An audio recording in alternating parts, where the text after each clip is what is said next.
Pace truck is off. Derrick Kraus in that 19 truck chose the inside lane, and he's on pole for the second time in his Camping World Truck Series career. We're racing the trucks at Knoxville.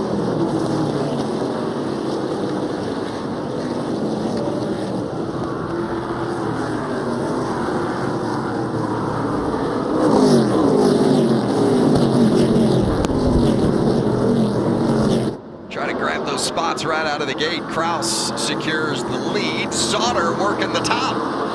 Nice run through 3 and 4 for Johnny Sauter. Was able to make some ground up there.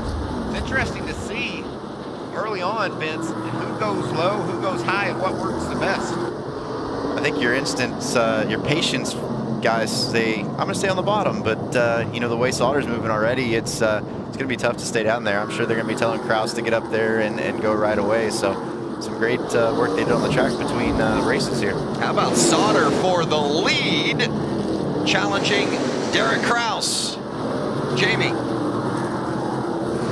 Johnny really beat himself up after qualifying. He did not go to the high side to get that extra speed that everybody else did. His spotter, David Pepper, said, I'll be a little more aggressive with you tonight. And his crew chief, Joe Shear Jr., jumped in. He said, no, Johnny, that is your job as a driver. You're the one that picks the lane. You've got to feel that stuff and see it. Johnny took that to heart. Now he's got the lead of this race. Well, the dirt, and Johnny will be the first to tell you, the dirt is not in his wheelhouse. That's not his comfort level, but he is up against it because he's on the outside looking in regards to the playoff picture, and Sauter desperately needs a win. Boy, how big it would be if he could get it tonight. There's his teammate at Thorsport in that neon yellow 88. That's Matt Crafton on the move inside the top 10. Looking inside of Sheldon Creed there. Crafton ran the high side and quickly went to the bottom when he made that ground on Creed. Is he going to make that pass? No, Creed gets it back on the outside. You can see where they worked just on the top of the racetrack, and they didn't really help the bottom. And you know, I think that was a good idea to make better racing, because if you get on the bottom, it's not as exciting, not much fun. You can still race when it's just the top here, and that's what we're getting right now. And it's Haley getting banged around a little bit right off the bat here. Wow, out of shape in a big way as Sheldon Creed went by, made a little contact. There's Parker Price Miller in the 3 truck for Jordan Anderson, making his Truck Series debut. Kyle Strickler in the 20. Watch Haley. She gets sideways a little high off turn 4 and hits the wall and then bounces into Creed. That truck looks like it's got about 150 laps on it already after that little run off turn 4.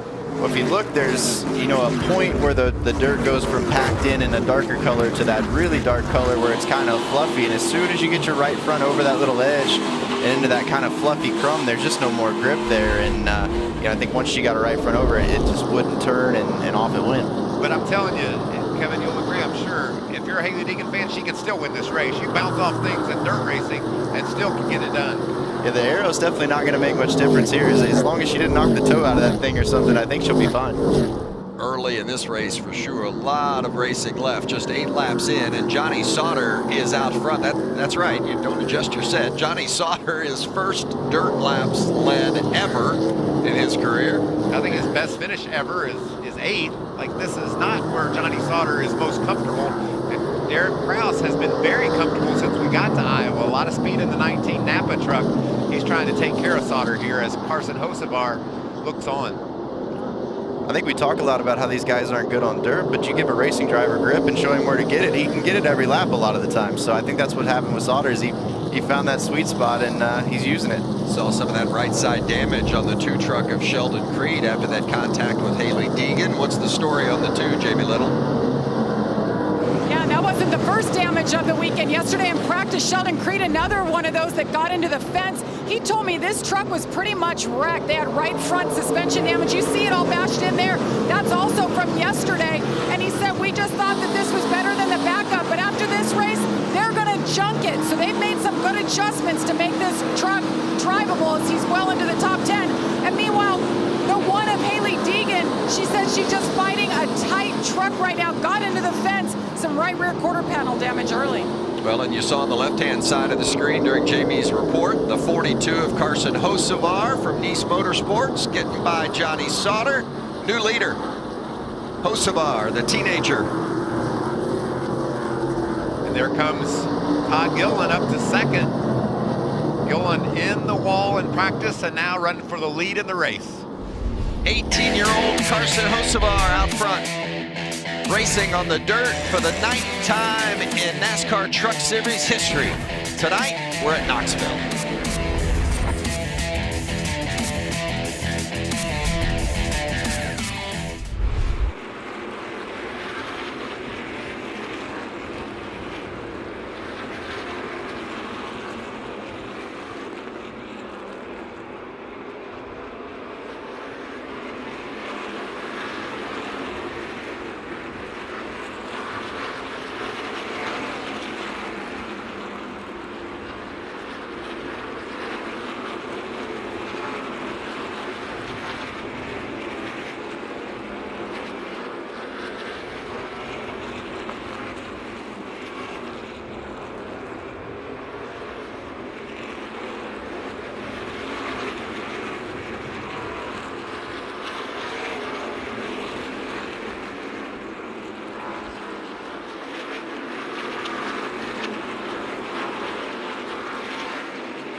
Back in Knoxville, Iowa. The Corn Belt 150 brought to you by Blue Emu. The NASCAR Truck Series here on FS1, and we are under caution. Johnny Sauter went around with a little help from the 04 of Chase Briscoe. Briscoe just bent his fender up just a little bit and couldn't complete the pass. And guess what happens next, Vince?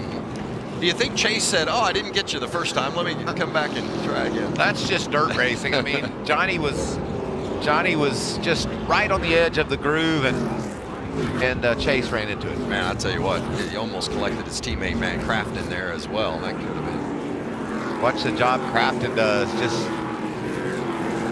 barely getting to the outside of his teammate. Keeping an eye on Sauter because, hey, this is early. He can come from the back, although this is, we mentioned earlier, the dirt racing, not Sauter's strength, but he has to go to the tail now and make his way back through, but we got a long way to go in this one, just 18 laps into this first stage.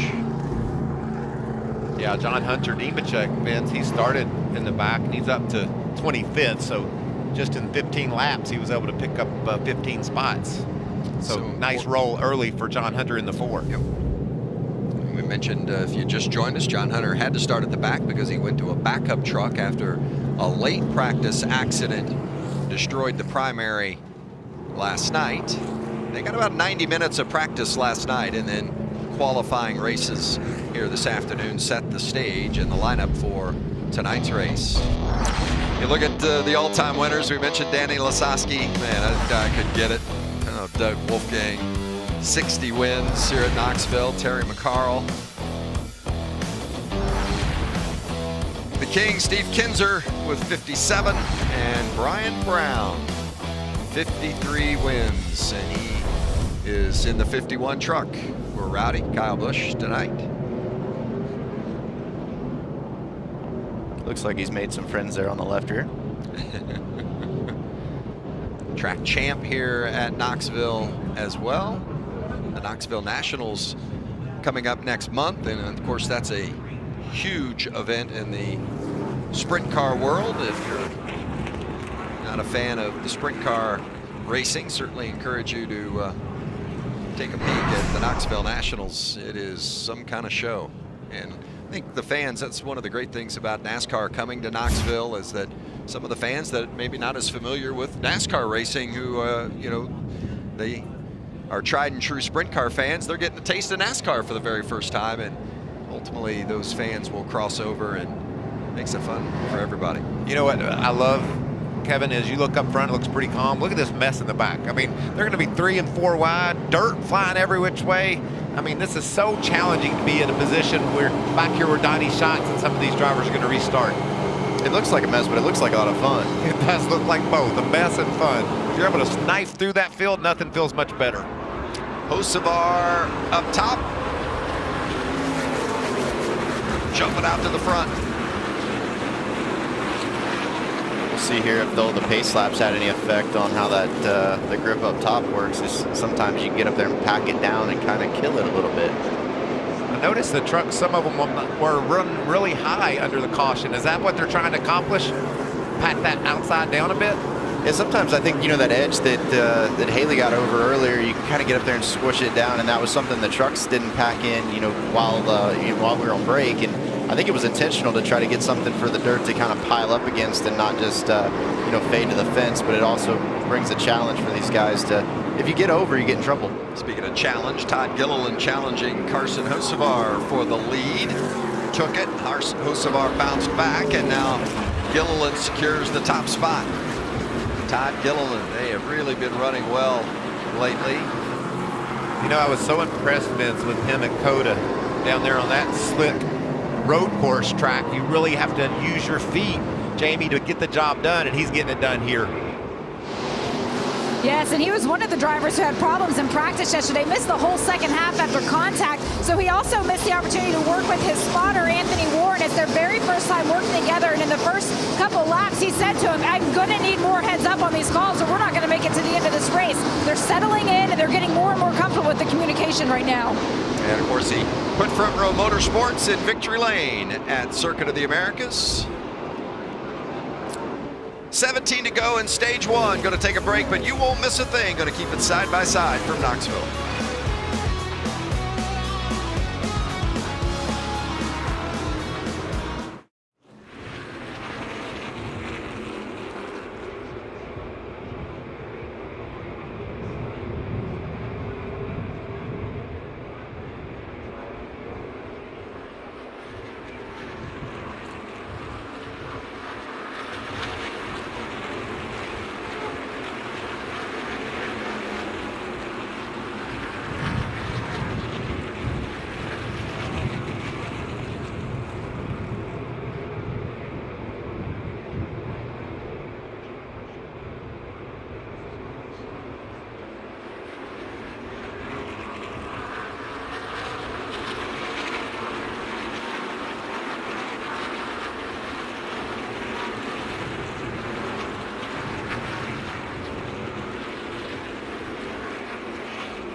NASCAR at Knoxville, the Camping World Truck Series. Todd Gilliland and Carson Hocevar snug at the front. The teenager Hocevar, 18 years old, from Michigan, chasing Todd Gilliland. There's Chase Briscoe in the 04 and Matt Crafton in the 88. It just looks like so much more work up there where Todd Gilliland's running, isn't it? Like Crafton just hugging that bottom, but Briscoe hanging it out. Is out, and if that was Parker Price Miller that had a problem. I think so. The left side was tore off that thing, Vince. Is he going to tell Donnie Schatz he's not happy? Or Brian Brown, yeah, there's Excuse me. Brian Brown. Above that left rear wheel of Miller, had some heavy damage on that 3. Now it was the 51 that got around. Chase Purdy in the 23 maybe helped him a bit. Oh, and look. Oh, and that's where Parker Price Miller, I think, suffered the damage. Did he jump up over the curb? Oh, he got help. Oh, and Jake Griffin, nice job slipping to the outside. Watch it from Haley Deegan's on board.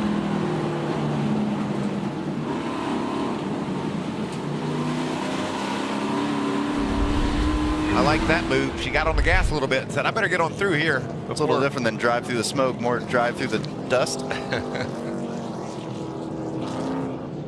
So Brown doesn't look any worse for the wear. Got a little left rear damage, but he'll be able to continue on, thankfully.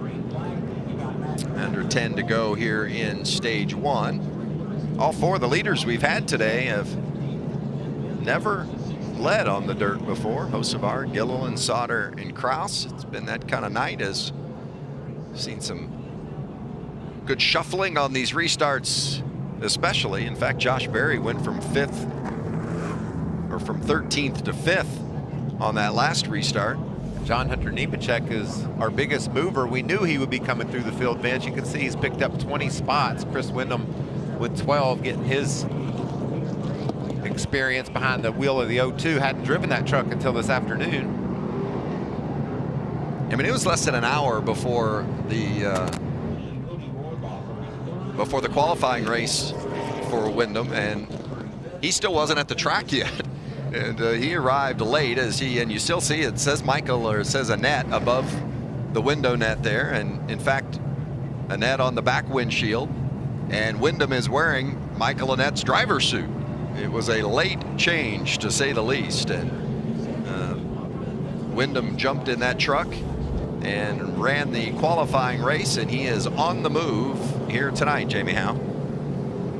He was in the second qualifying race right before the first one. He hopped into the truck. The only change that he made to the cockpit setup was that he raised the steering wheel just a little bit. You mentioned he's wearing the same driver suit as Michael Annette. He also was about an hour and a half away when he got the phone call. He made it here in less time than that. So this is actually a second race of the day, Jamie Little.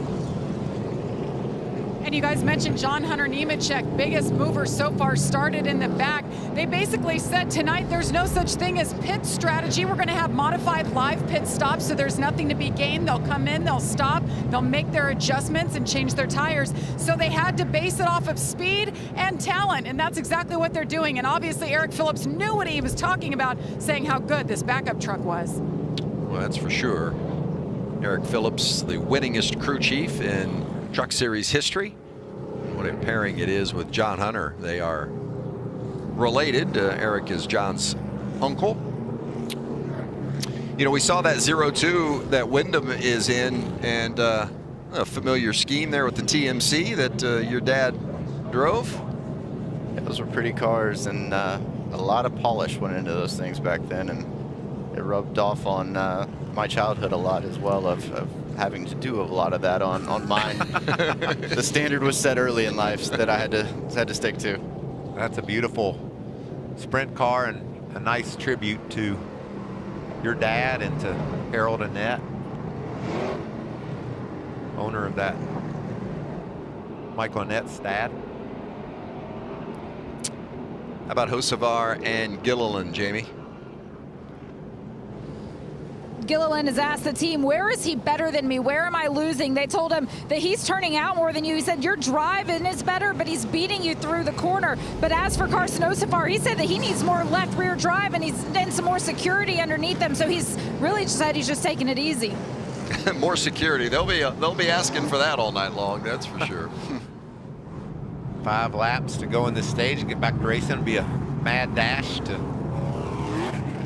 hold on to their track position. Every lap that goes by, this is a long race in dirt race standards, but it's going to be short for these truckers. You've got to get it done in a hurry. We've seen that from John Hunter hustling through the field like he's done, along with the 02 truck. Chris Windham has made a nice move as well. Be interesting to see how much the outside is at a disadvantage here through 1 and 2. I think they'll take off well here, but see how much the bottom's actually winning. 4 to go as they cross the line here at stage 1. Gilliland in the 38, Carson Hocevar in the 42. The bottom line moving. Whoa, and Hocevar nearly into the wall there off 2. Derrick Kraus in the 19, Josh Berry the 25 as they hug the bottom. Wow. I'm surprised he went back to the top. Me too. Kraus made it work on the bottom. And Kraus, just as he takes the lead, Jessica Friesen goes around, and the caution has come back out. Jessica Friesen making her Truck Series debut here tonight. Of course, the wife of Stuart Friesen, regular in the Camping World Truck Series, and identical Halmar truck here tonight. Jessica driving the 62, Stuart the 52. Little damage there to the left front. She gets rolling. Gotta wonder if that was berm or truck damage.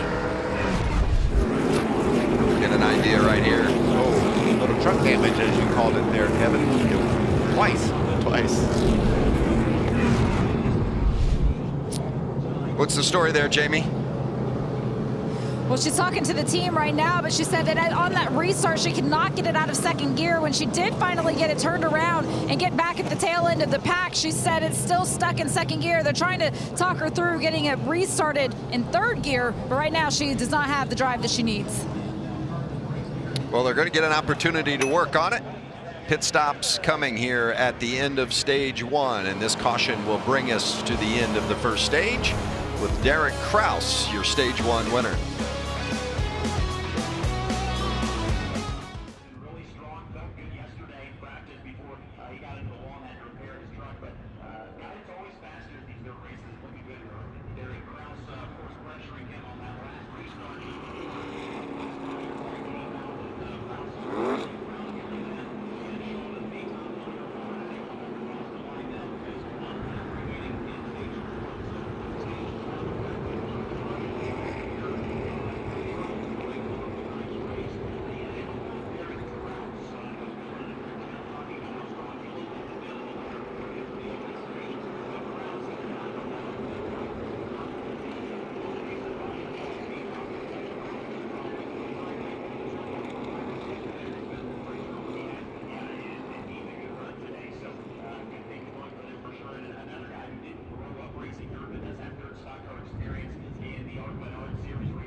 Camping World Truck Series racing on FS1 from Knoxville, Iowa. And we're going to see pit stops here at the end of stage 1. That stage ended under caution because of the Jessica Friesen spin. Derrick Kraus, that 19 truck, was your stage 1 winner. Second stage win of the season for Kraus. Curious what do you think? Tires, maybe? This track's a bit abrasive, and you can see they're pulling some out there. Be interesting to see if we all just take tires at both stage breaks. Yeah, I would assume you're probably gonna push the issue of, probably what, 15 laps of pretty abrasive there, and then coming back and you got to go 50 more here most likely in it. So, well, the caution flag lap certainly helped the tire wear, but this caution flag's not helping Tate Fogelman. He's got a little bit of an overheating issue there. Get into the pits and work on that. These are controlled pit stops, so there will be no positions gained or lost on pit road, and change tires and fuel only at the stage breaks. Jamie Little. And the youngster Derrick Kraus in his pit box. Remember, these are just the mechanics that are here at the track working on their trucks that will make the service changes. They'll take tires, you see them in hand there. Of course, bias ply tires look very different than what we usually run in the truck series. But Derrick telling his team after he led early on, started on the pole for the second time in just a few races, said the whole truck needs to be in the track better. And they said, hey, this track is changing. Just hang in there and see what happens. And of course, it came around to him and he took the lead once again. Now on the front side is the 2 in the number 1 spot right there, the number 2 of Sheldon Creed. He had his hands full as well. They want some adjustments on this truck. He's just trying to figure it out. It has speed, but super tight. So they're going to make a spring rubber adjustment in the left rear. And of course, all the teams right now, Jamie, waiting to get the call, and they get the call to go over and make those adjustments. And it's very calm, calculated work here. We're going to start off with the number 42 of Carson Hocevar. He was saying all weekend that he was excited about this race and this experience. At the end of the first stage, though, the only thing that he said to his team was, well, at least we got some stage points. So they're going to work on that truck a little bit as they take on the 4 tires that they're allowed to take only at these breaks here. And then for the 38 of Todd Gilliland, we saw him lead some laps. He said that he's going to have to be super disciplined on the bottom. They're going to have to take care of the tires. They didn't run very many laps during the practice session, but they did chew up those tires. You can see the damage still on the front of that truck. They had to repair it a little bit after qualifying also because the repair work that they did yesterday didn't hold up. Some of that tape's going to have to come off there. Overall, these teams, though, they did watch them practice making these changes in practice yesterday just to be ready for this little bit of a challenge, but they have plenty of time. There's no hurry, there's no rush. That was the whole point of NASCAR doing this, was the teams didn't have to worry about it. I just heard they still have 2 minutes to get these changes executed, Vince. Yeah, so plenty of time to get the work done. Thank you, Jamie. Jamie Squared down on pit road, Jamie Howe and Jamie Little. Plenty of work, plenty of time to get the work done, and there are drivers and teams that really feel a need to make some significant changes, and they get an opportunity to do that. It was interesting, of all those that came to pit road, Mike, Donnie Schatz wasn't one of them. He stayed out. Stayed on the racetrack, and if you stay on the racetrack, you move up. You just don't get those tires, so it'd be interesting to see what kind of strategy he's pulling off here. Let's see if we can get a word with Donnie Schatz. Hey, Donnie, it's Michael Waltrip and the Fox Boys. Do you copy? Yeah, 10-4. Feels way more spotty and more clean. Snotty, it's not good, or is it good? I don't know. I think he was good. talking to his crew. That's slimy. See if I can get a word with Donnie again. Yeah, talking to crew chief Chad The lap Johnston. times similar to what they were last night, or are they slower?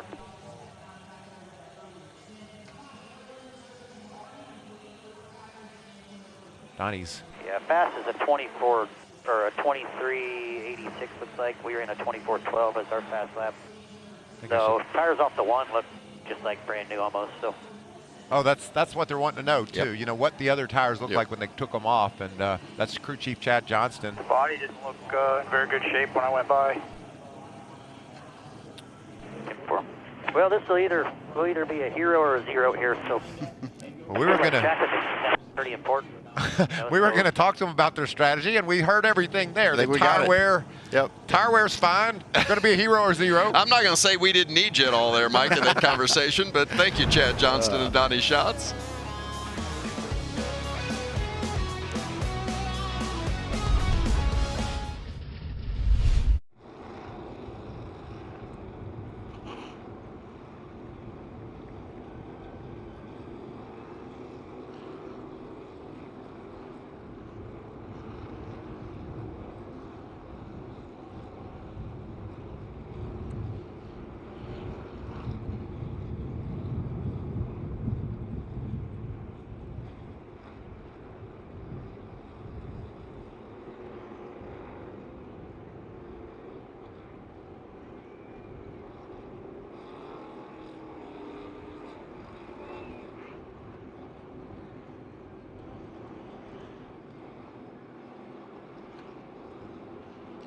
Knoxville Raceway. This is the Motor Racing Network, the voice of NASCAR.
Back at Knoxville Raceway, pit stops at the end of stage 1 completed, and the trucks now out on the front straightaway getting realigned in their correct running order as they completed stage number 1. So Donnie Schatz stay on the racetrack. That's going to allow him to inherit the lead here if he can set the start position. We caught up with Donnie Schatz yesterday during the practice session, and here's a guy with a 10-time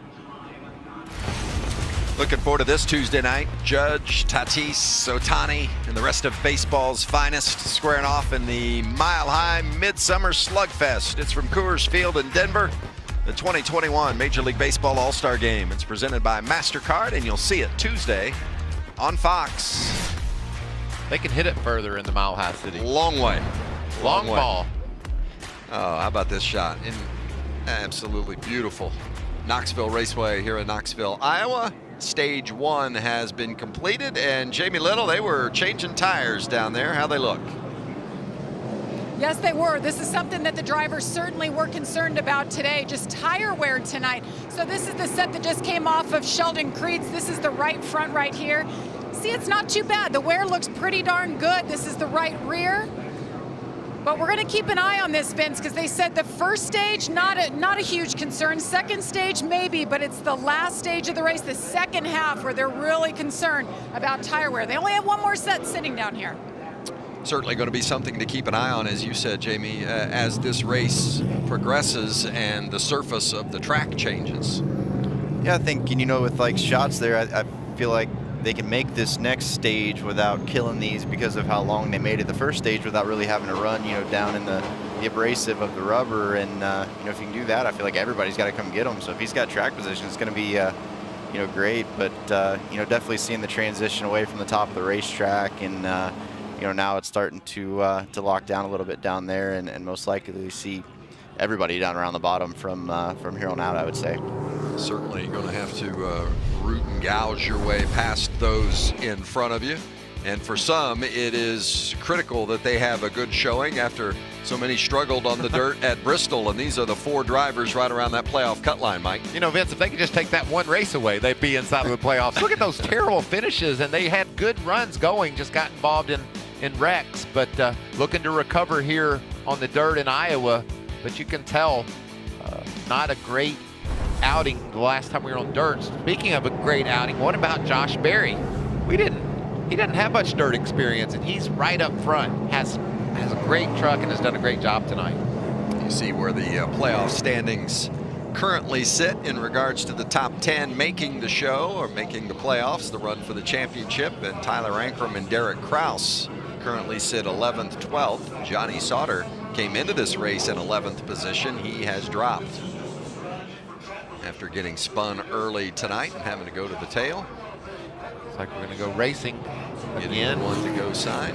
That playoff bubble, that's tight, Vince. You slip one time and you find yourself on the outside looking in. This is the next to the last regular season race, the regular season finale at Watkins Glen on August 7th, and then the first playoff race will be August 20th at Worldwide Technology. Talking about Josh Berry's inexperience, his spotter was texting me the other day going, what do you think on iRacing would relate the best to a truck at Knoxville? I said, man, just get anything and make the racetrack slick and try to figure out how to control it, and that's the best I can tell you. Well, he's done a nice job. Good direction from you, Kevin, because he has been on it since he got to Iowa. Michael Waltrip, Kevin Swindell, I'm Vince Welch, Jamie Howe, Jamie Little on pit road, and this is stage 2 for the Camping World Truck Series at Knoxville. I think Donnie was nervous to go through the gears leading right there. I bet he was, and he's got some real company on both sides of him now. He might be more nervous 3 wide into 3. Gilliland in the 38, Kraus in the 19, and they squeezed out Donnie Schatz just like that. You think that's a product of fresh tires, Kevin? You would have to think it was. You know, it may have been one bad corner, and now he's just kind of trapped out in no man's land here. And, you know, it may very well be just that, you know, those old tires just didn't grab like these guys did. And nobody has mercy for you. It doesn't matter how many times he's won to Knoxville. They see a guy struggling a bit, and everyone's going to try to take advantage. And, man, he is dropping. Because some of those guys are going to say, hey, did you see me pass Donnie Schatz at Knoxville? Not many people can say that, Vince. No, we went a few years of going, like, I think people were proud of the fact that they could say that they actually passed him or, you know, maybe held him off for a lap or two. I think I was even one year, and, you know, that's something I almost touted about. You see who's creeping into the picture as well. And that 52 up high, Stuart Friesen starting to really make some progress from the back of the pack. Everybody else is pinned on the bottom. Stewart's trying to make it work up top. Todd Gilliland leads. Hocevar in second, and that's Josh Berry in third. There's the aforementioned Friesen in that 52 truck. He's lonesome up there. It isn't working, is it? Trying to run the rim. Fun to watch, though. It's probably one of those things that you can make it do okay when everybody's stuck together on the restart, but as soon as it gets single file like this, I think you just got to give up. Got to appreciate the effort, but yeah, man. So, I mean, he is kind of holding his ground slightly. Down here, it's a little bit better than it is 1 and 2, but yeah, I think you're going to have to just give in. Whoa. Carrying that left front tire. That's pretty cool, actually. It is fun to watch. Yeah, you can definitely make some time at 3 and 4, and he's going to try to take the bottom back here. Didn't get down there, though. Got clipped a little bit by Crafton and just lost the back. Early laps here in stage 2. Remember, this stage is 50 laps in length. More on Friesen with Jamie Howe. And the top lane, as you were guessing, they're saying on the radios, is completely gone now. Their team was telling Stuart Friesen, though, that they needed to rotate the center better. They're trying to coach him through it, saying they were scrubbing off too much speed in 1 and 2 and to open up the entry. But the track is changing so drastically right now as the sun is starting to set that the drivers are having to really just feel it out. Well, we saw it last night, really kind of went through 3 different phases of racetrack during that 90-minute practice, and certainly it has made a big swing from what we saw at the start of this race tonight. Josh Berry around Carson Hocevar for the second position. Todd Gilliland's driven away from this battle for second, but Berry with a nice move there. Stacked up behind Berry and Hocevar, Sheldon Creed in the 2, Derrick Kraus, our stage 1 winner there in that 19 truck, and the 37, Brett Moffitt in the second AM Racing truck.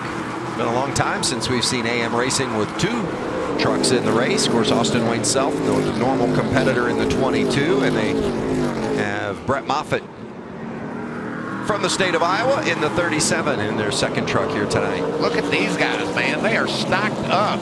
And that just tells you how important getting to the bottom is. You can see Creed trying to squeeze Derrick Kraus out of the way. Kraus wasn't having any of it in that 19 truck.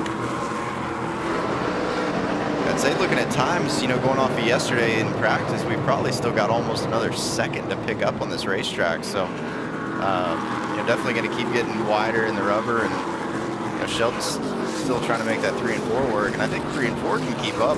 He just give up a lot of time trying to do it down here. Man, if you're an athlete, you love a home game. And Brett Moffitt's from Grimes, Iowa. If he could go to Victory Lane in this truck in his home state, that would be a big accomplishment for that young man. Well, and if you win here tonight, you get this trophy. It's the Corn Belt 150. The first one ever. Everybody wants that one.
It's hard to get any ground gained up top, so there is a lot of rooting and gouging going on at the bottom as you look at Derrick Kraus, and Kraus won stage 1, currently finds himself in 6th. That's because Austin Hill was doing the rooting and the gouging, Vince. He's really got that truck hooked up. We saw it in the heat races earlier. He's really got that 16th truck hooked up on the bottom. He was able to root Kraus out of the way, brought Brett Moffitt along with him, and now closed right up on the back of Carson Hocevar for that 3rd spot. He looks like, to me, he's got the fastest truck, and he's really not afraid to use that bottom. Look at him, right up on the curb, or berm.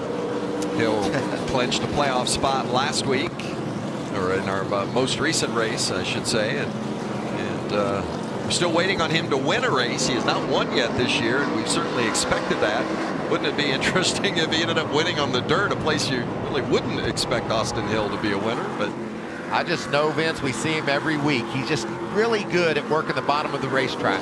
Whether you're on 1.5 miles or here on the dirt in Iowa, he just has a knack for making his truck stick low, and he is really fast right now.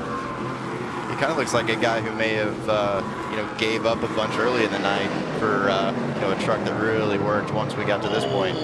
Wow, that's so cool. That tells you how important that bottom is. Jumped right up on that berm and was able to hang on to that 25 truck, but Kraus was rooting and gouging again. You might get some love back here if Barry gets back to him. Yeah, that was for 5th. Everybody chasing Todd Gilliland, who is out front in that 38 truck and now into some lap traffic.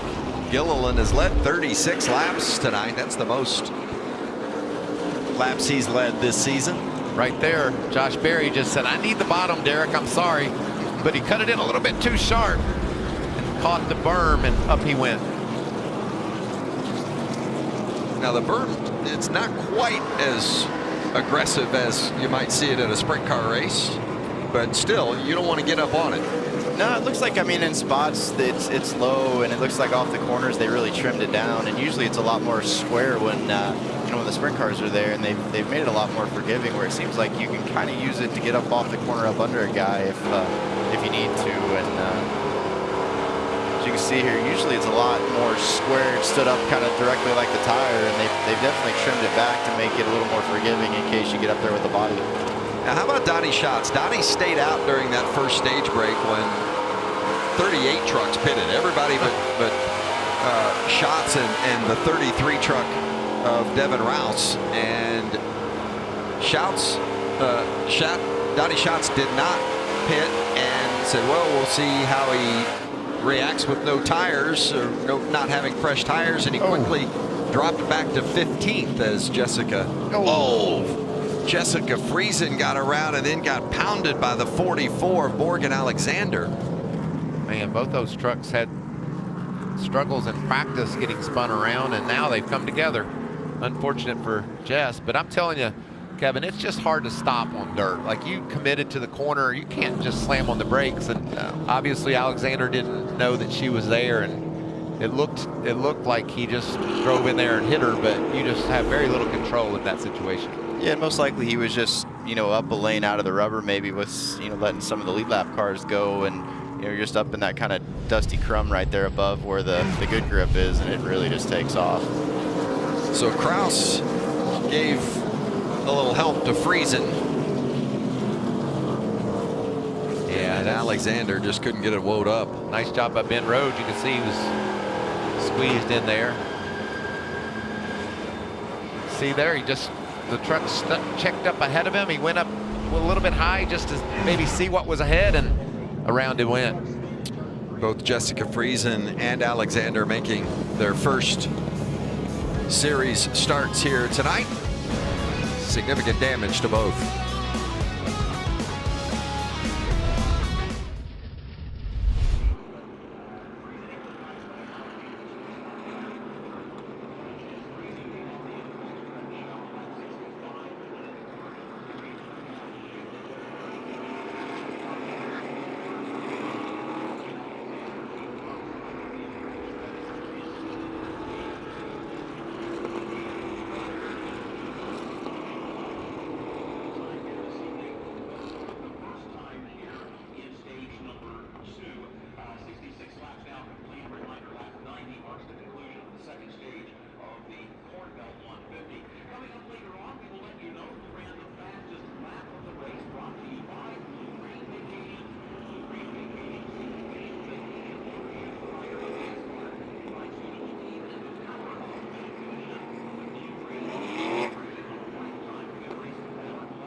What a beautiful shot and what a beautiful night it is here in Knoxville, Iowa. Well, the weather forecast was not good when you woke up this morning, but it has turned into a beautiful evening, very cooperative, and we are thankful for it. The Camping World Truck Series racing here at Knoxville, presented by Blue Emu. Downstairs to Jamie Little.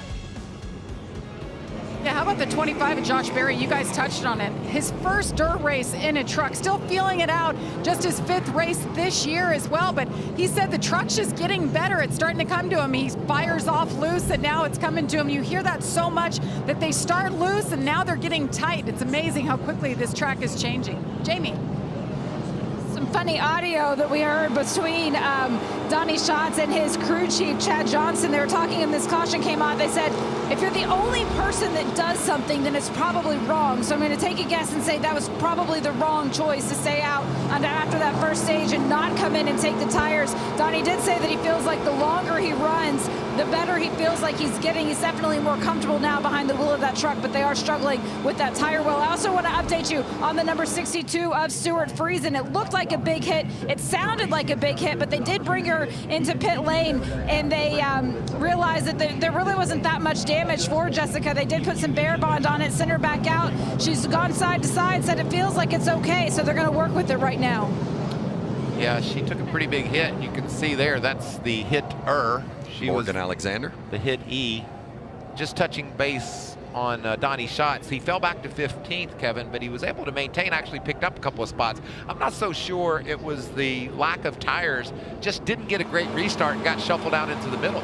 Yeah, it just seemed like he maybe just, didn't get down where he needed to, especially off the corner, and left that lane. And those guys, probably just had a little more foredrive on fresh tires and were able to, squeeze him out. And then it was just a matter of deciding, do you go all the way back up to that scary top or, try to squeeze in? And he was just never able to get in. But, he was 11th the stage break. He's only 13th now. So, I guess it wasn't a bad gamble. Not at all. And he will get tires here in a bit. And he's learned a lot about how these truckers race. This could be a benefit to him even. Chad Johnston, the crew chief, we had that radio, and he said, well, we're either going to be hero or zero. I'm not sure they were either one. No, I think they're somewhere between, Vince. I'm not quite sure what that is, but I'll tell you exactly what that is. That is 13th. Hero would be leading the race. Zero would be crashed. So lucky 13th. You can see just ahead of him, John Hunter Nemechek. These guys and girls sorting out the high lane that isn't sticking as well as the bottom right now. Will that change as the race goes on, Kevin, you think? No, it probably won't get any better unless, we went out and really spent a little bit of time to work on it. It helps that they go up there and pack it in and kind of squish down that stuff they've thrown up off the bottom in the middle, and, it still might get back to that point where they can kind of keep up a corner here. And I'm sure some of these guys are going to sell out pretty hard for it and just try to maintain. Back to green on this restart, and let's ride with Donnie Schatz and see what it looks like. 3 wide, that's what it looks like to me, Vince. Wow, tight. He's in a good spot to come out way ahead here on the bottom if he cycles through. Austin Hill in big trouble up there on the top from 2nd to about 7th now, it looks like. And look at Moffitt, he's getting squeezed by Barry. Can Josh get inside?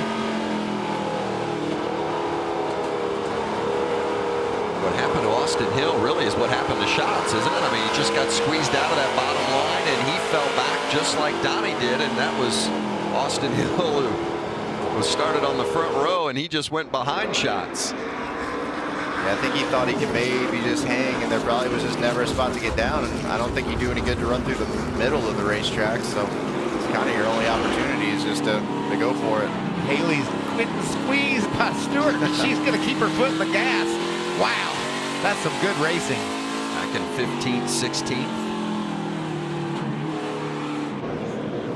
Lucky Deegan in the 1 and Friesen in the 52. That's Sheldon Creed right behind Haley. It's interesting the way Haley was able to squeeze to the bottom of Stewart, trying to get that spot away, and Sheldon Creed was just as determined to get her spot as she was his. It kind of bodes well for later that Stewart was able to hang for that long. As we go, that rubber will kind of ease out further into the racetrack, hopefully, and you know, allow a guy to like hang his left sides in it when he's racing with somebody. But you know, for now, you definitely, it's going to be a fight for the bottom. And cut right down there in front of the 51 of Brian Brown. That's Zane Smith behind Brown in the 21. 14 to go here in stage 2. Just behind them, there's Chase Briscoe. He's starting to inch his way forward, as is Chris Wyndham in the 02. They've got Brian Brown up off the bottom, Zane Smith inside, bringing Briscoe along with him. Brown's sure to lose some spots if he can't get down as the train runs the berm. Nobody's your friend either, Kevin. You get a guy stuck out there, you just laugh and say, I'm coming, buddy. Yep, no teammates, no friends, just I need your spot. Brown trying to bully his way down into the 40 of Truex. That didn't work. Now Parker Price Miller goes by in the 3, and Brown finally gets down in front of the 15 of Tanner Gray. Look at Tanner. He's got the 45 of Jet Nolan all over him. Funny, it's about the opposite of Daytona and Talladega, but it looks a whole lot like it at times. There's the way you're leader. just squeezing around. Todd Gilliland out front. Oh, and Haley Deegan. There's a hip Really check. yeah, hip checked is a good way. The Stanley Cup Finals just wrapped up, and it looked like a good hip check into the board. And now she's stuck. This is one of those really good times where if you could have talked your driver into just absolutely doing nothing the whole race, but just staying on the bottom and not making any silly mistakes, and you know, hopefully getting down on the restarts. I mean, you could ease your way through here. I think like a few of these guys have, and you know, have a good day without really having to work too hard. Look at those two. Yep. Deegan and Sheldon Creed. Or no, excuse me, that's Danny Bone, the 30. That was the hip check. Yep. She definitely tried to protect down the front straightaway and try to scare him off maybe of letting her back in, but he wasn't going to have it. Less than 10 to go here in stage 2. Look at Brian Brown. Tire rub. Major. Something going wrong. 12 for Fogelman coming right up behind. I think it's the right front, don't you, Kevin? If I had to guess, I'd say it's probably that one. What tipped you off there, Mike? Just savvy, Vince. I've been Your experience? Yeah, I've been doing this for a long time. Nothing really gets by me. Kraus has one too, it looks like. Wow. Challenging Gilliland for the lead. I don't know if Kraus is from damage or if it's just traveling that far now that the pace picked up. You know what Kraus is thinking? Not only winning Corn Belt 150 in Knoxville, but making the playoffs too. This is a solid effort for this team. Bill McAnally does a nice job with driver development. This is one of his students that's going to work to win this race. I mean, he came into this race 55 points below the cut line, Mike, and he has already cut 27 off that tonight. I mean, and we got a long way to go yet, and I'll tell you what, he may end up winning this thing. That's great racing right there. He's really working over the back of that 38 truck of Todd Gilliland. 38 struggling to hold the bottom. Like, it's going to give the 19 a good opportunity to weasel his way up in there. If you can just get that left front or left rear fender, you know, on your right front, you pretty much can own a guy the rest of the way through the corner if you just keep inching him out. And you might have it right here. It's happening right now. You're right. He took it away, and look right behind him. Here comes Carson Hocevar. He's got a fast truck as well. It's funny, the 19 and the 42 looked dead in the water a little bit earlier, and it went backwards, and there's Brown. Now they woke up. Bringing out the caution. I think that might end the stage. So Brian Brown, driving for Kyle Busch Motorsports in his Camping World Truck Series debut, has brought out the caution here near the end of stage 2. Derrick Kraus, who won stage 1, had just taken the lead from Todd Gilliland. And as you see Brown going around to bring out the yellow, fortunate that others didn't get collected in that. Usually the sprint car, when that happens, you can just light the tires up and spin it right around, and the truck wasn't quite as friendly to rotating around. Finally gets her going. So that's going to bring stage 2 to an end, and it's going to be a sweep for Derrick Kraus for the first time in his young NASCAR career.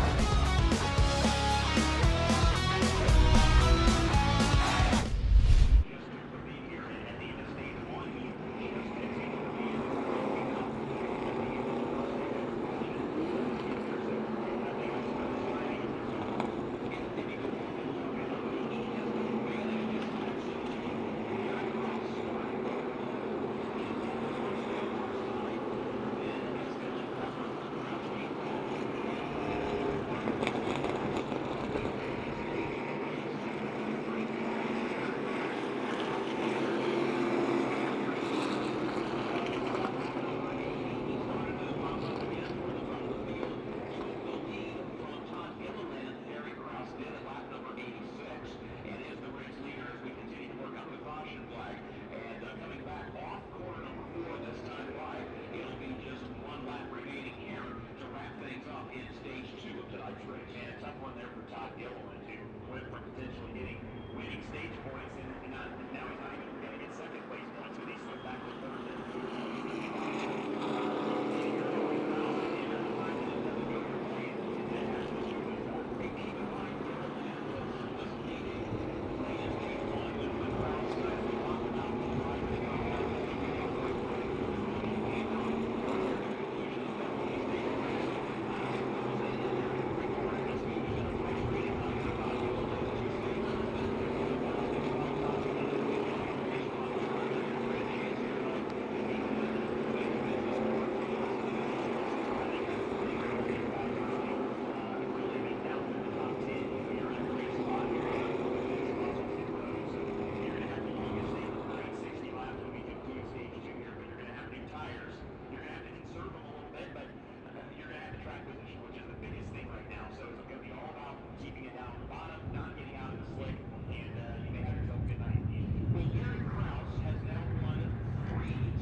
Back in Knoxville, Iowa. Welcome back to Camping World Truck Series Racing here on FS1, and what a beautiful sight. High above this great racetrack, and you see the green checkers and the yellow officially signaling the end of stage 2, and Derrick Kraus, your stage 2 winner. In fact, won stage 1 and stage 2. Been about a dream trip to Iowa for Derrick Kraus so far, hasn't it been? Got that right. And he's one of those that, boy, if he won this race tonight, how that would turn upside down the playoff picture for some of those around the playoff cut line. Let's check in with Jamie Howe.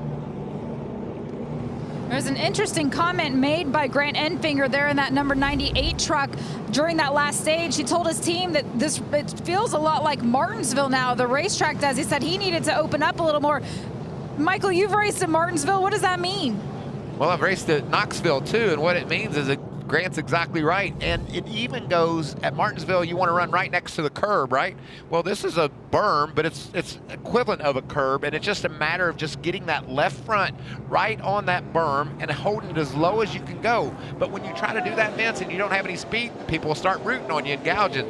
And Derrick Kraus was an example of doing that perfectly. He was able to just to stay right on Gilliland, work him, and then use that berm, the moisture that's down there, Kevin, to get that run off the corner. Sometimes at Martinsville, if you just get right next to that curb, there's so much more grip than if you're just a half a tire width off of it. And that's what we saw here tonight so far. Now, that's something you don't see at Martinsville, though. A little housekeeping. I think as well as, something you can do here is if you get that left front just slightly up on that berm, it, it raises the left front of the car and it gets you some right rear grip into your car or into your truck, and, really drives that thing into the ground. And if you can nick it just right and not really upset it, but, just get it to drive back there to that right rear, then you can drive off the corner a lot better, and especially get up under a guy on the exit if you cut the corner off just that little bit more.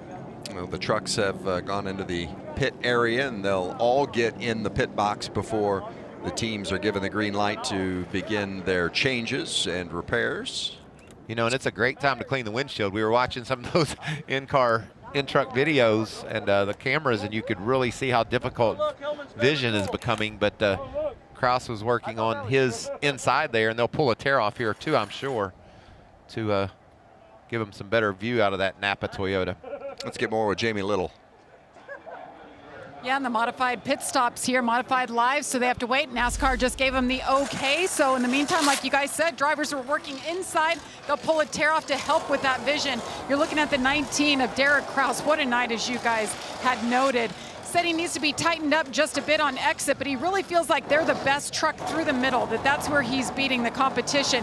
And he told him that the track right now is really rubbering up. That's the big notice that he's taken so far. And next to him on the right side is Brett Moffitt. Good to see him back in the series. Hasn't been in a truck since Bristol. Doing a heck of a job with this new team. They're going to change tires there for him. He actually said, we think we have a race-winning truck. It's that good. I just need to be able to run on the bottom. Let's go over to the other side to Jamie Howe. We'll start with Carson Hocevar in that number 42. He said that it was trying to come to him a bit, but it was just really sketchy. He said it's not the truck that's loose, it's the racetrack at this point. He needs it off of the right front more. During that last stop, they did get it off of the left front, so he said that worked out. They were able to get a couple of stage points, but he's still trying to save his tires. This last and final stage of the race is the longest one, so he's managing that tire wear, trying to figure out what he can get at the end of a stint. Move up a little bit to the number 38 of Todd Gilliland. And he was frustrated over the radio. He said to his team that it's really, he doesn't like that he lost all of those stage points in the first stage and the second stage, just with 2 corners to go, because both of them ended under caution. He had led so many laps, so he's thinking big picture championship points right now. But he does say that he does need a little bit tighter. He said that he needs to get back into his rhythm. He needs to stay on the bottom a bit more. He was having a hard time doing that, as you talked about how important that is. And so they're going to give him just some air pressure adjustment, some track bar adjustment, try and get him the right front, just not to give up as much for him to be able to race. Yeah, that track position going to be so important, and when you get it, you can't afford to lose any spots, whether it's because you got pushed to the top side or you get spun around. It's going to be very little give and a whole lot of take in this final stage.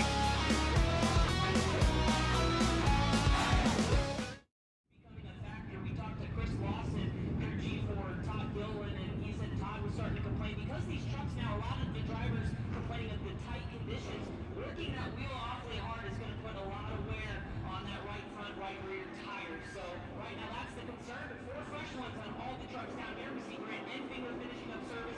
Matt Crafton's crew just said it was a little bit tight. The track's starting to come good, so watch out for the Crafton machine with those 4 guys as all these trucks are backing out early down to the end. It'll be interesting to see who can save their stuff the best here for the final 60 laps here at Knoxville. 3 trucks did stay on the racetrack with Chandler Smith, Sheldon Creed, and Jake Griffin. So they were all fun. We go back green. We'll be back in Knoxville in just a moment to finish off the Corn Belt 150.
Chandler Smith should lead us back cheering for Knoxville Raceway. This is the Motor Racing Network, the voice of NASCAR.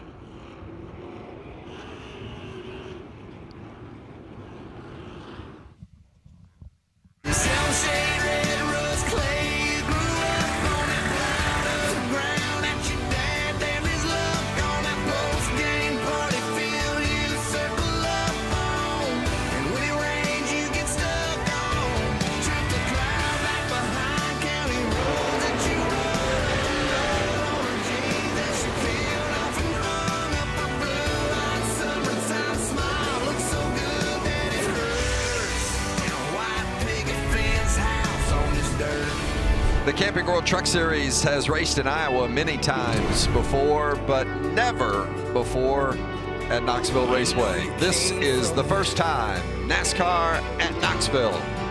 The Camping World Truck Series on the dirt. Jamie Little.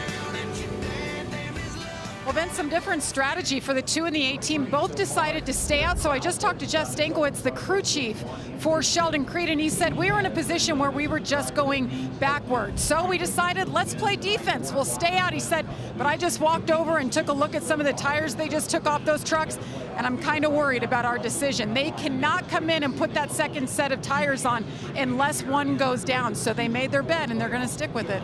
You're either going to be a hero or a zero. I'm leaning toward the zero on this one.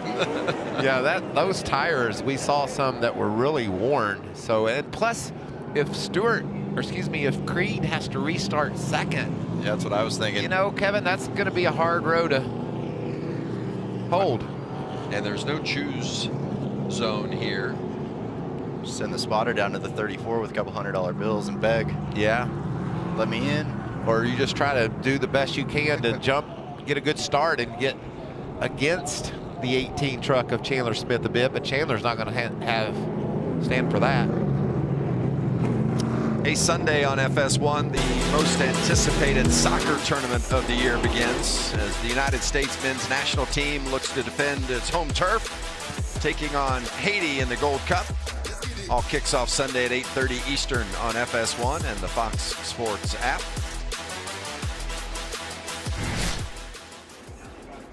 One to go. It'll be the final stage. And before we get the green, we'll get this from Jimmy Howe. And Stuart Friesen, the 52, they took that pit stop as a chance to make some wholesale setup changes. The track is so different from when we first started this race, but one of the big takeaways after Stuart got back out there was they said, just so you know, that right rear tire, it was pretty gone. Remember, you have 10 laps more in this stage to run on it. Say, Stuart, it was fun to watch, but you wore your right rear tire out.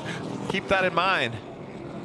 This is the longest stage of the night, the final stage, and that tire wear will play a key role, I'm guessing, before it's all said and done. I bet when the 2 made that decision, he was thinking he was going to be the only one and get to control this restart, and now he is in trouble. Big trouble. Look just behind him. Chandler Smith on the bottom, Sheldon Creed on the top. Final stage underway from Knoxville.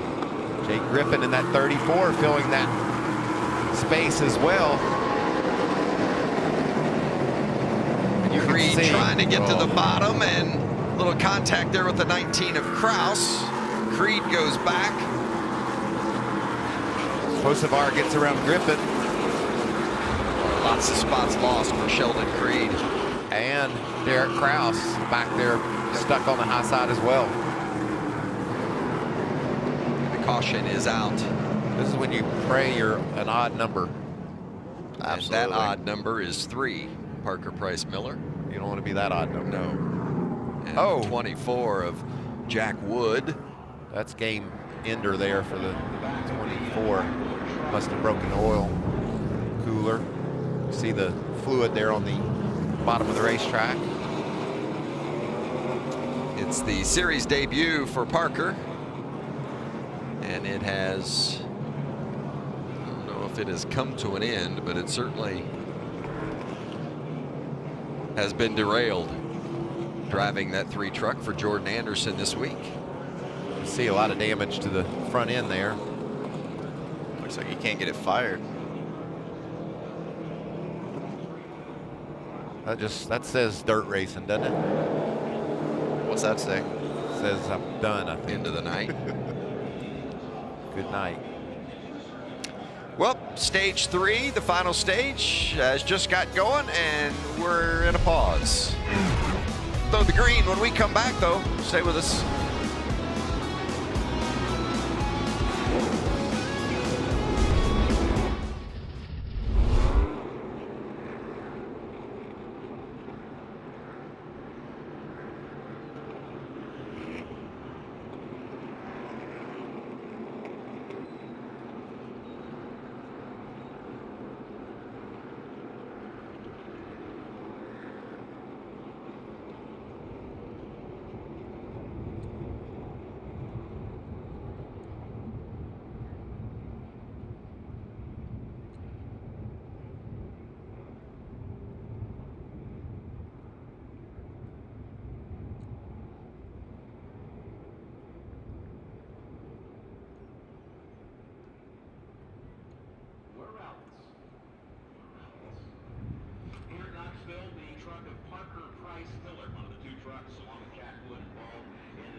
Knoxville, Iowa in the third and final stage. That third stage just underway as we take a look at our Blue Emu race summary. Todd Gilliland has led the most laps at 61, but currently finds himself in the 10th position.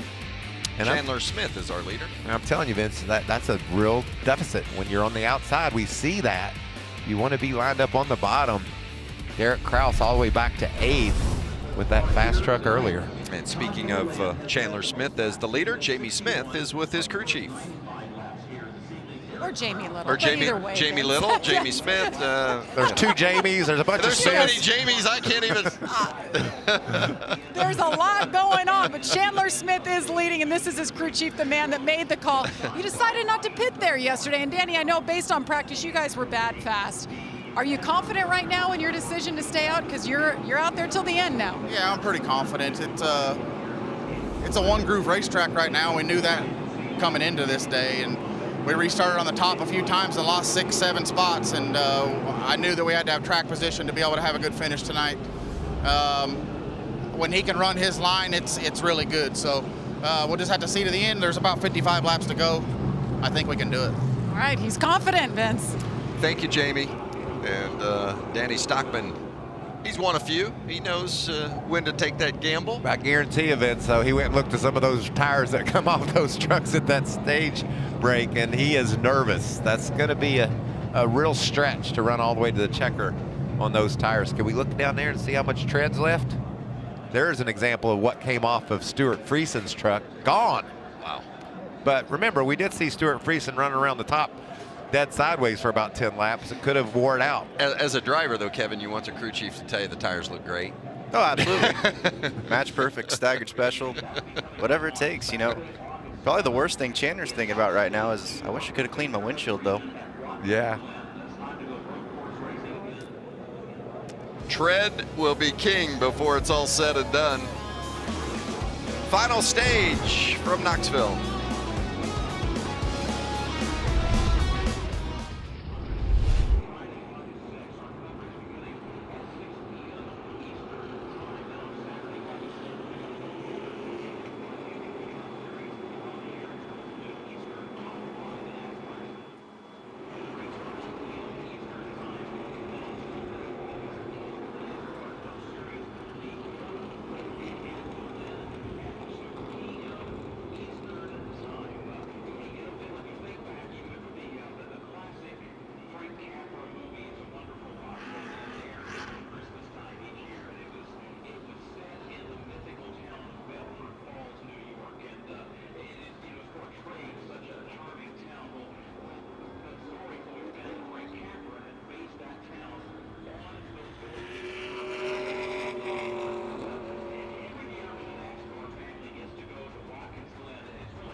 It's the third different dirt track for the Camping World Truck Series. After after racing at Eldora and then earlier this season at Bristol. Tonight, we're at Knoxville Raceway in Knoxville, Iowa. Vince Welch, along with Kevin Swindell and Michael Waltrip, Jamie Little and Jamie Howe on pit road. And we're getting ready for a restart here in the third and final stage with Chandler Smith on the inside in that 18 truck and Carson Hocevar in the 42 on the outside. And if you're just joining us, the money is being made at the bottom. And if you're on the outside, you're in trouble. You got to find a way to get to the bottom.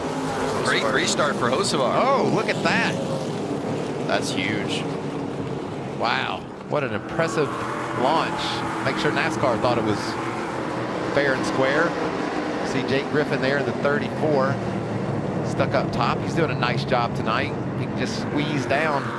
Nemechek in trouble here. There's John Hunter in that 4 truck right in the middle of the 3 wide, but finds his way to the bottom right behind the 98 of Grant Enfinger. Haven't talked a lot about Enfinger tonight, but he has done a nice job inside the top 10 again. There's no surprise, right, Vince? Every week he runs up toward the front. Whether he's driving, another move here for the lead. Wow. Chandler Smith gets inside and takes the spot from Hocevar. They said they had a good truck. Certainly evident by that powerful move to get the lead. Crafton now is going to see if he can dispose of the 42. Hocevar's been fast all night. Surprisingly, he's slipping back. Gilliland and now Stuart Friesen trying to get by shots.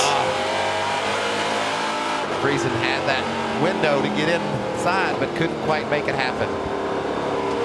Got to be so careful about opening up your entry or your exit to anything, and if somebody get a fender in there, they're going to take it. Sheldon Creed going to chase down John Hunter. Kraus on the outside. Derrick Kraus there in that 19 truck won stage 1 and stage 2 and started the night from the pole. So I mean, it's been that kind of Friday night for Derrick Kraus, getting the earning pole position and then winning stage 1 and stage 2. Can he by chance get up there and win the race tonight? Oh, left her down. 19. Nope. Around he goes. Just as we were talking about him, and it's a problem, and the caution is out for the 19 of Kraus. Now we're to the point now where it's just, I got to run into you if I'm going to pass you, and we're seeing that repeatedly. Is that pretty much what you're seeing, Kevin? Yeah, I mean they've done that since the very beginning. I mean, look at a few of those trucks that have been beat up the whole time, and I think he just got stuck out and obviously wanted back down, and Rhodes wanted the spot. You saw the 19 do that to someone earlier, and I think he set the precedent, and the 99 took advantage of it. Yeah, look right behind him, 38 shoving all over 99. So, and that bump off turn 2 was what cut the left rear. As you can see, it's flat there on the 19 truck. Yeah, I think whatever's sticking out of the body probably just dug into the side of the sidewall there. Maybe it was that chrome horn. I was literally. I think we finally have a picture of what a chrome horn actually looks like. We've heard about it for years. Yes, and I've never really seen one. Yeah, and just now hid behind the body. It's like the Loch Ness Monster, Bigfoot. You've heard about it, but you've never really seen it, and well, there it is.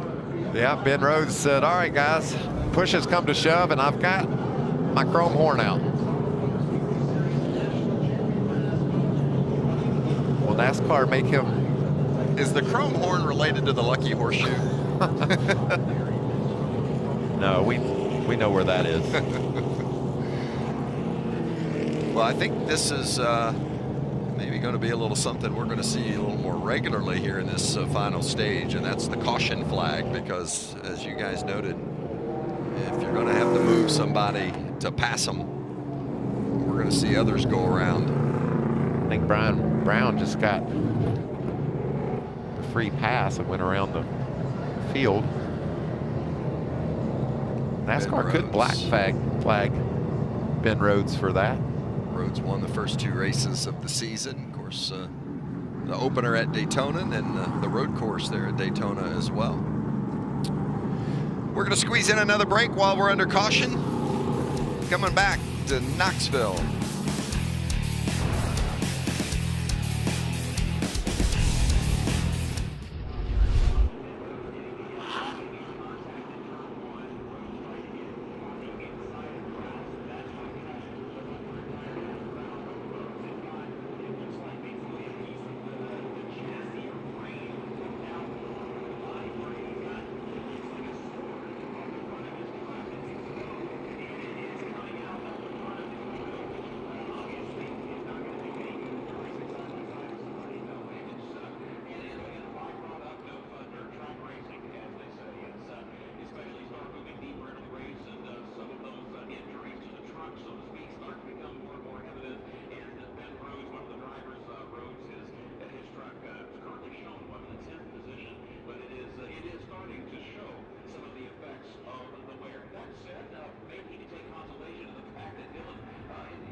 Knoxville Raceway in Knoxville, Iowa. It's race number 14 of the Camping World Truck Series season. The next to the last race in the regular season. We'll wrap up the regular season August 7th at Watkins Glen, begin the playoffs August 20th in the St. Louis area at Worldwide Technology. But we got business to finish here in Knoxville, as Chandler Smith in the 18 has shown he just might have the truck to beat. Carson Hocevar starting on the outside, got a great restart last time and jumped to the lead. Let's see what happens this time. He's done it again. Wow. Don't think he quite made the rubber, though. Oh. Gave him just enough to lean in there. Oh, what great racing. Good move by Chandler Smith to grab the bottom. Got him. And Hocevar better get down quickly, and he does in front of Matt Crafton. Right behind Crafton is the 25 of Josh Berry. They're squeezing in for space in the back. John Hunter trying to cut down. There's Stuart Friesen. Right behind him, 99 with his chrome horn. It looked like they were black flagging him as we went by the flag stand there, maybe, if I saw that right. The outside is not the place to be, and yes, they are giving the black flag to the 99 of Ben Rhodes. Man, I think it'd been nice if he could have got that handled under caution. Why wouldn't they have? Yeah, you don't know what the communication was like, but this is going to be a couple, 3 laps he's going to lose. Costly. I wonder where you actually have to blend to come to pit road here. I guarantee you Ben Rhodes is wondering that as well. Tracy Hines from Thor Sport Racing having that conversation with the NASCAR officials. Jamie? Well, you saw what was going on there, talking to the NASCAR officials, not happy. They're frustrated that they didn't have him come in and give him the black flag under caution instead of waiting until they took the green flag. Obviously, this will take him out of contention as the 99's trying to get down. And we got trucks around on the track, Vince. And now the caution comes out. Oh, man, it's gone from bad to worse for Ben Rhodes as Friesen and Truex have come together. Yeah, I don't understand why they couldn't have rectified that during the caution flag, but maybe the communication between the team and NASCAR wasn't clear. The team thought they could just stay out.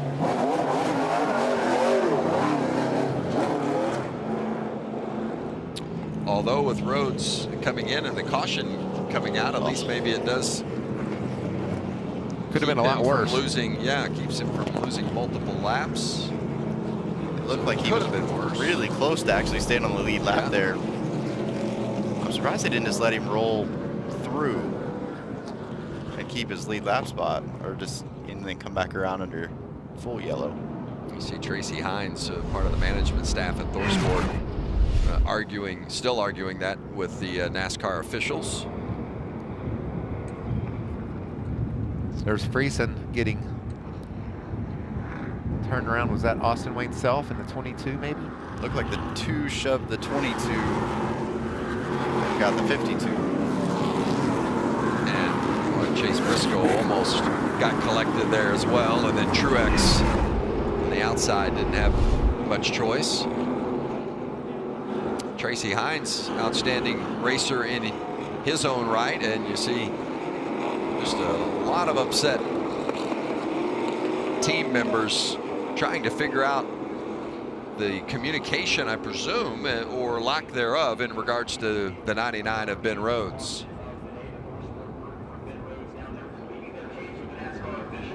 Trying to get this issue resolved as Rhodes has already been down to serve his, not serve his penalty, but fix the damage. Rich Lucius. For Knoxville Raceway, this is the Motor Racing Network, the voice of NASCAR. And the NASCAR officials, I've never seen an official change the call. Well, and regardless of the sport. Yeah, he's a couple of laps down as a result of the miscommunication. Whatever happened, we're not clear whether NASCAR might have clearly said pit under this caution and they just didn't do that. We don't know. But you can tell the way Rich is arguing his case, he felt like they've been done wrong.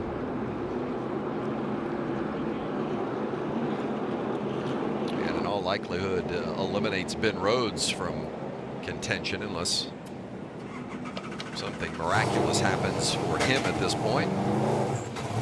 Man, Stewart's such an accomplished dirt racer.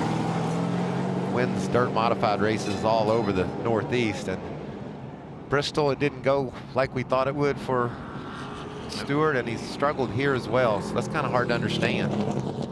We've seen tempers flare here on the dirt, and can imagine what might happen when the playoffs are on the verge of presenting themselves when we run the regular season finale at Watkins Glen in a few weeks. How many times have we wondered who was going to win on the road courses coming off the last turn, and there's contact, so much drama, so much excitement, and Watkins Glen, one of the best racetracks in America.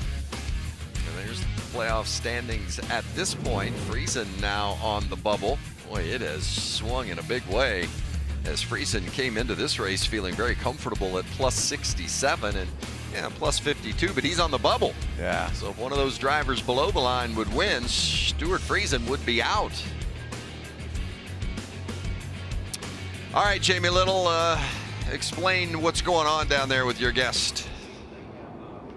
Yes, Rich Lucius, we just saw he was surrounded by NASCAR officials, obviously very frustrated by the call to bring your driver in because you guys had something in the grill.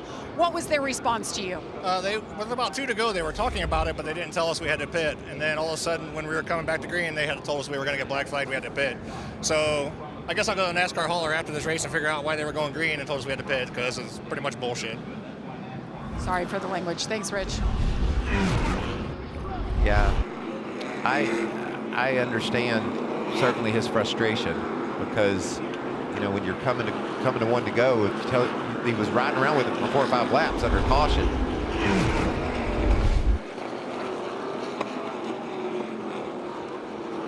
Pits under caution, obviously loses a lot of track position, but look what the ultimate penalty cost him. At least on the lead lap, you can kind of salvage, but now you're pretty much dead in the water. Well, getting ready for this restart, going back to green, and maybe a little bit of racing, because it seems like it has been very up and down, and the caution comes out after a lap or 2, and haven't really found our rhythm here in this final stage.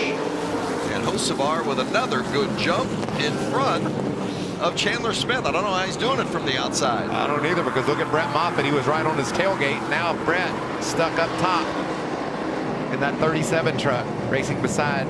Oh, and look at Austin Hill digging down low. Josh Berry took the worst of that. Berry now stuck 3 wide on the outside. That's not going to work. No, Berry still trying to find a way to the bottom, and Austin Wade himself gave him a little nudge. Self couldn't get to the bottom either. For the lead, Hocevar can't hold it. Chandler Smith takes it, and Matt Crafton grabs second in the process. I would assume by the looks of that, the 18 helped him in the corner. Got him a little bit wide. Just gave him a little entry speed. Grant Infinger now pursuing Hocevar for third. And 18's got to be wondering about his tires too, Vince. He's got the lead, but will that right rear hold up for him? Chase Briscoe in the 0-4. He'll run the Cup race in Atlanta on Sunday. I'd like to get him another Truck Series trophy here tonight. We're jumping on the plane and flying south. Todd Gilliland in the 38. Winner earlier this season at Coda. The 2 of Sheldon Creed, 1 at Darlington. That was a great turn by the 38 of Gilliland. Couldn't quite squeeze inside of Creed, but man, he had a good run off the corner, and he's doing it again. John Hunter Nemechek, who started at the back of the field, has worked his way inside the top 10 as you watch Gilliland and Creed beating and banging on one another. It's impressive we hadn't had more right front issues of guys, cramming through there and squeezing the body down and having some kind of rub that causes a bigger problem. I just love how tactful these guys are in knocking each other out of the way. We certainly can see a lot more heavy contact that will cause a caution, but very nice bumping and grinding. There's definitely strategic ways to run into somebody that that don't have them completely running back into you when you ultimately make that move. This is the battle for third. Hocevar trying to hold off Enfinger. Right behind them, Brett Moffitt. He will go to Atlanta to run the Xfinity race. A lot of guys really watch the weather today and are happy we're racing tonight. Moffitt in that 37. Again, that's the second truck out of the AM Racing stable this weekend. Moffitt, an Iowan. And he's also, Vince, the youngest winner of a feature event ever at Knoxville. Back in 2007, he won a modified race at Knoxville. There's the 0-2. That's Chris Wyndham bringing out the caution. Wyndham, a late substitute for Michael Annette. Kevin, did you mention that you were surprised more right front tires haven't gone away in this event? No, not at all. Here's how it happened. Just like you described it would. It's amazing. You know what you're doing. Sometimes.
Less than 20 to go at Knoxville.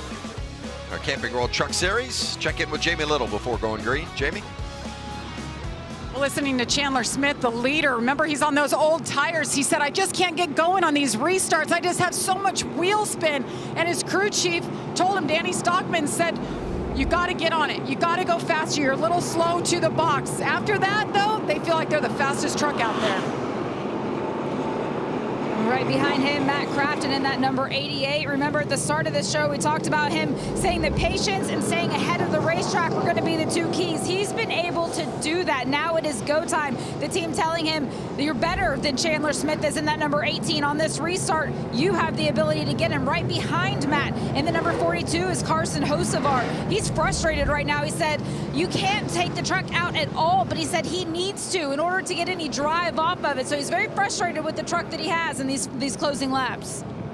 So Chandler Smith, remember, did not pit at the end of stage 2, stayed out. And we thought really tires were going to make a big difference, so he did not get fresh tires at the end of that second stage. But even though it's not working on the initial jump at the restart, doesn't seem to hurt his speed much once they get going, as Jamie reported.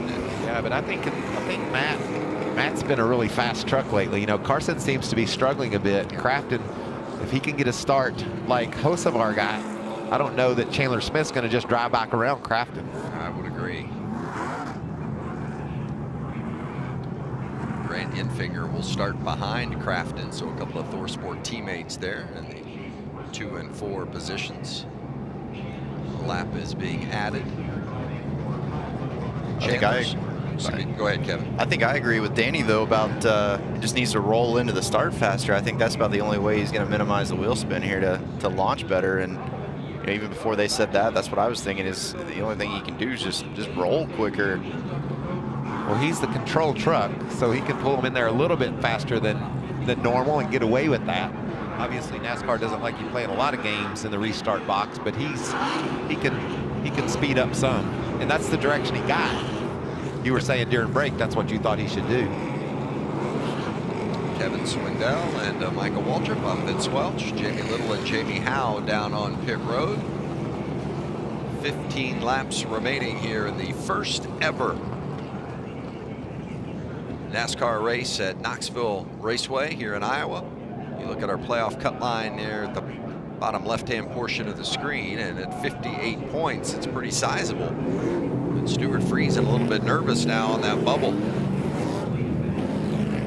Can Ankrum, Johnny Sauter, can they make something happen here in these last 2 regular season races? Right now, Ankrum sits in the 12th position, and Sauter is deeper yet. Back to green. I think he's got it done this time. If he can just hook turn 2. He picked up the pace for sure, leading into his roll there. Just had to cover the 42, pushing him down into 1. Oh, more contact. It is going to be tough to get a position without contact here in these final laps, because the spots are so valuable, and especially down on the bottom. We are full contact truck racing at Knoxville Raceway. Chandler Smith leads, Carson Hocevar second, and Brett Moffitt, the Iowan, is third. Boy, what a story that would be if Moffitt could manage to take it to victory lane, but he's got a bumper full of Grant Enfinger right now. That was aggressive, and look up front. Hocevar is not letting Chandler Smith get away now, and Enfinger is not letting the tailgate of Brett Moffitt go. Oh, and look at that. Moffitt with the left rear flat. And that'll bring out the caution again. I was literally just about to say that 37's about as clean of a truck as anybody has. And now it's as bad as anybody's. Yep. So that will end Moffitt's chances tonight. We're creeping down inside of 10 to go, Vince. He's definitely got the best set of front fenders probably on the racetrack. There won't be many, if any, clean ones at the end of this night. Chandler Smith saying, no, thank goodness I get to do another restart. And the 42 will be back outside of him. Yeah. And his nemesis, Carson Hocevar, that's beat him on the restarts, is going to start alongside him. See if we can see what happened to Zane Smith. He's stuck on the top side, the 21. There's just so much contact on these restarts. Yep, when there's really only one place to be, and that's the bottom.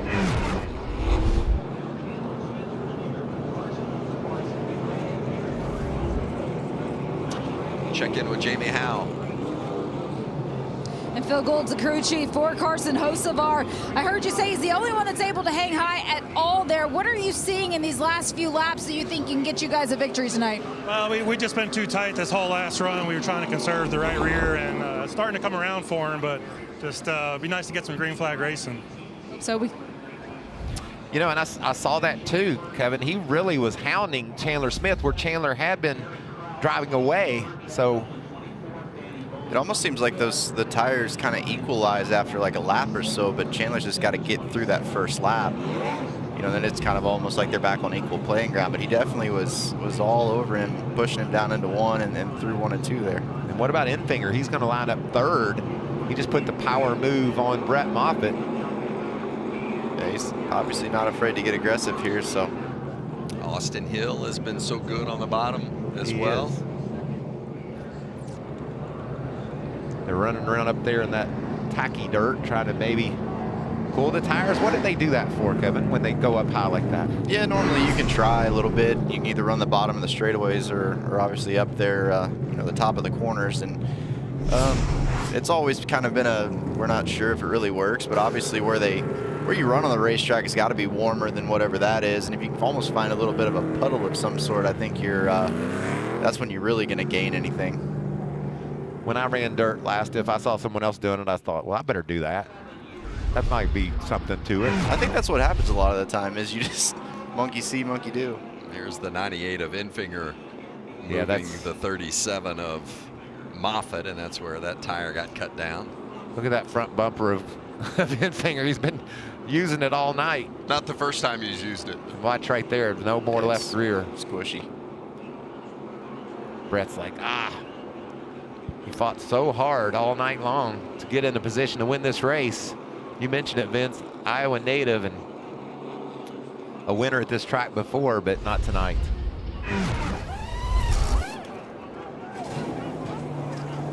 Some repairs done to that 21 truck of Zane Smith as well.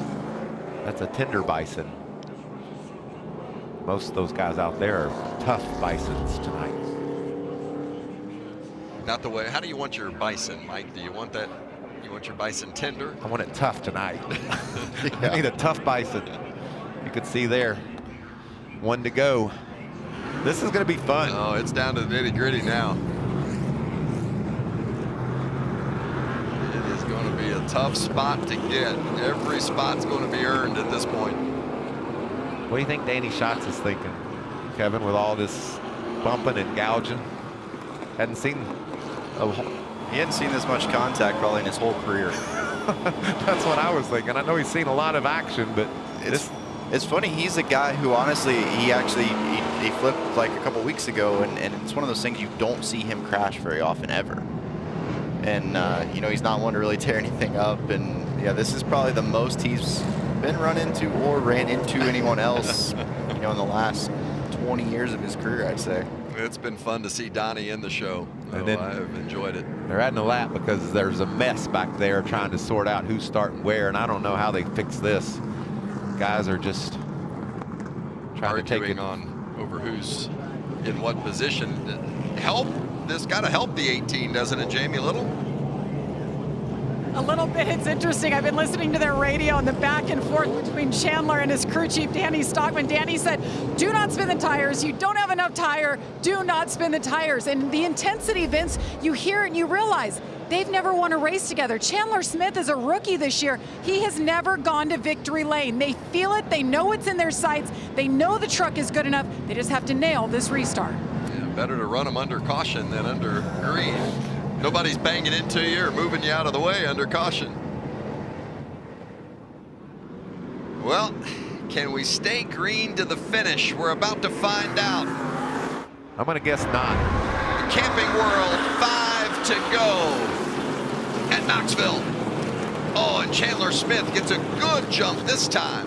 And look at Grant Enfinger wedging his way inside of Hocevar with Austin Hill. The guy we've talked about all night long being so good on the bottom. He's rooting all over the back of Enfinger. So Chandler Smith with the lead, and it's a big fight behind for second. And 10, 12, 14. Everywhere.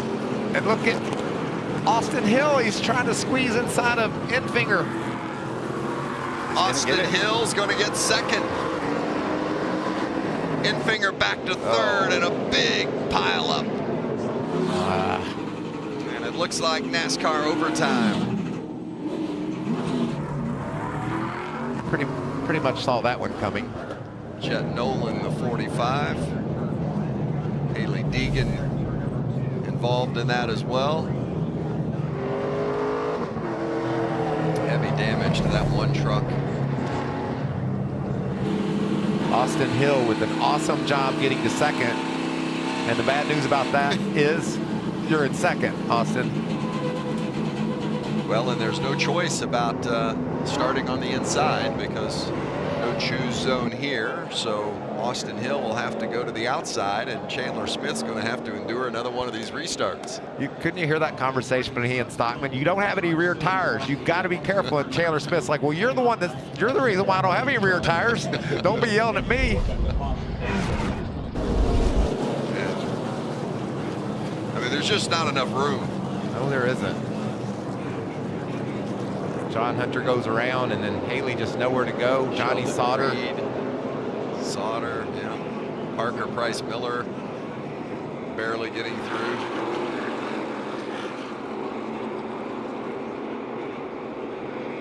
It kind of looked like, you know, it's a busy interstate on the icy, wintry roads. That's about as slick as it is, right? Look at that mess. Wouldn't shock me if most of that started in 3 and 4 with somebody angry at somebody in the accordion effect. Right along with Haley Deegan, see what she saw. Stuck on the outside, and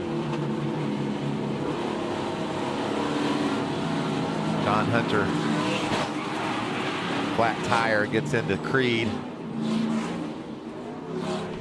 Spotters can't do much for you there. No, spotters aren't doing much, period, I don't think, because of the way these guys are all fighting for the bottom. You know, you can't clear a guy because he's just going to try to take it away from you. I think a lot of times, even if somebody says inside, you're just going back to where you were and hoping for the best anyway. Yep.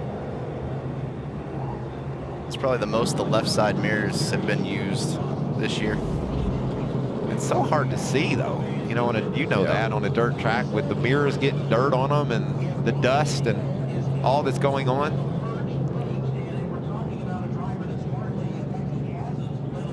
So many of these trucks just going right to the heat when they get back home. And some serious damage. As Sheldon Creed, the defending series champ, pulls it in. His hopes for a victory are dashed. Who do you like? Who's it going to be? Well, I'm going to take Chandler Smith, Kevin. Who you like? Well, you're right on a limb there, Mike. Don't fall off that limb. I mean, if you're going to go that easy, I'll just take the next best thing and take the 98. Yeah, I like the 98's attitude. I mean, he has been aggressive.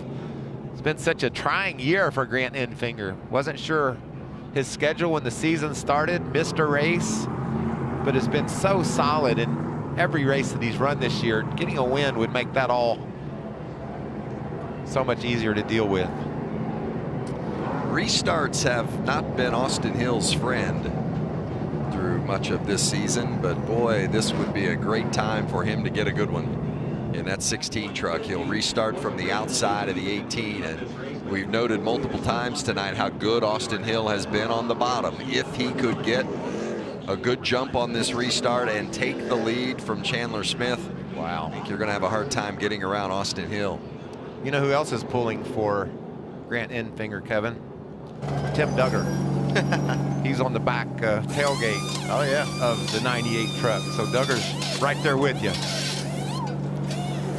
And watching tonight, I'm sure. Tim's a big NASCAR fan. Big NASCAR fan, great country music singer, and just loves this sport. Try to get an eyeball on Duggar there. Shout out to you, Tim.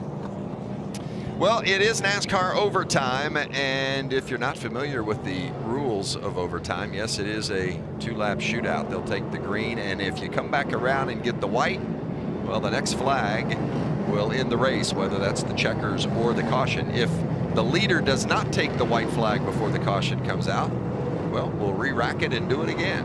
I almost bet you that the leader will take the white flag, no matter what happens, because of the tight confines that we're racing in tonight. We could be here all night if they...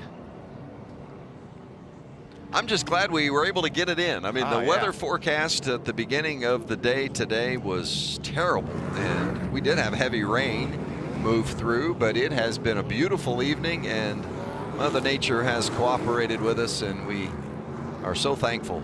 Very entertaining race, too. I mean, it's just really fun to see these truckers doing battle here on the dirt in Iowa. Something I didn't think I might ever see. Yeah. NASCAR at Knoxville, but man, the fans have turned out. Fox NASCAR on the ground. This is a great night. The two drivers starting on the front row, neither has won yet this season. Chandler Smith in that 18 truck down on the bottom has never won a Camping World Truck Series race. Austin Hill, a 6-time winner, but looking for his first win this season. Who's it going to be? It's NASCAR overtime in Knoxville. Chandler Smith did his job. Oh, and there's the big pileup. Oh, this is And that's ugly. going to bring out the Yeah. caution again. Oh. Boy, they're just piling in, unable to get stopped. It's turning into a demolition derby. Turning into. There's a fire. We're going to put the red out. Yeah, I think it's just the yellow light flashing in the smoke. Oh, I thought Norm was it's running over stuff. Yep, Chase Briscoe has climbed out. He has had enough. The 45 involved in that one as well. Of course, Jet Nolan. There's Donnie Schatz. His night is complete. Wow. Sheldon Creed out of his truck and done. And as mentioned, the red flag has been displayed. All the trucks, even those that could actually still roll around the track, have come to a stop and been stopped. I got to tell you, Vince, I didn't see green, red coming. I mean, green, yellow, I can give you that. I thought it would be green, white. I had no idea it would be green, red. Well, the drivers involved in this one all have to go to the medical center to get checked out. How big is it there? I hope they've got room. And it's been a crowded place tonight. And Briscoe, good to see Chase give the thumbs up. That started really near the front, didn't it? Yeah, it Really looked like about 8th spot back. like the 34 was sideways. Whether he got the back out on his own or he got help, I don't know here. Here you see. Oh, he did that. Yeah. Oh, 34 got sideways and Just got aggressive trying to get going, got the back out, couldn't get it back, and then Austin Wayne Self involved as well. The 15 of Tanner Gray took on some heavy damage. Chase Purdy as well. you can see Jake Griffin. Griffin in that 34 and just didn't have much chance. I think he was getting a little help from behind as well, but there is no room. I mean, everybody, as you made the comment earlier, Mike, it is full contact racing and everybody's leaning on somebody. That's a shame to tear up that many trucks. It looks like the big one at Daytona or Talladega. See what Schatz saw here.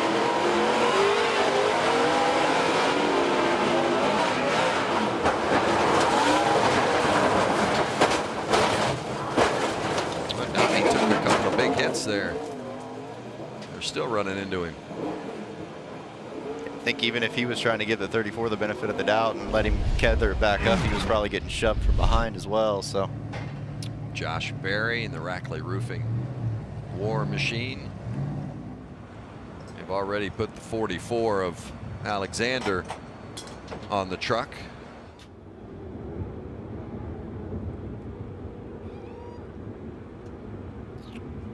Morgan Alexander's series debut coming to a premature end.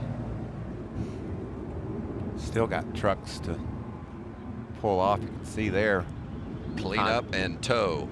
Contact into Chase Briscoe. 45 of Jet Nolan. Hey, I want to say before, as we're running late here and past our window, Kevin Swindell, certainly really enjoyed having you with us tonight. Thank you for being here and providing your expertise on the racing on the dirt. It's been fun. yeah, I've enjoyed it. It's been a lot of fun. We still got little bit of action to go here. So judging off of that, we might have a few more of these. Mike, can you run out and get restarts. Kevin and I some breakfast? If you don't mind. Hey, there you go. I'll be right back, Yeah. Vince. Let's get us an order to go. Coming back to Knoxville. Stay with us. Third of the race, ever since we reached lap 100, we have gone past the advertised distance, lap 150. 153 laps have been complete, so into overtime we have gone. 12 cautions, and again, the most recent caution, a multi-truck accident here at the start-finish line on the most recent restart. And as a result, because of the cleanup that continues, we have now been under the red flag for the past few minutes. Again, Chandler Smith is shown as the race leader. Dylan, we talked about the fact that this facility is also the longtime home of the Marion County Fairgrounds. They get the fair started coming up a week from today.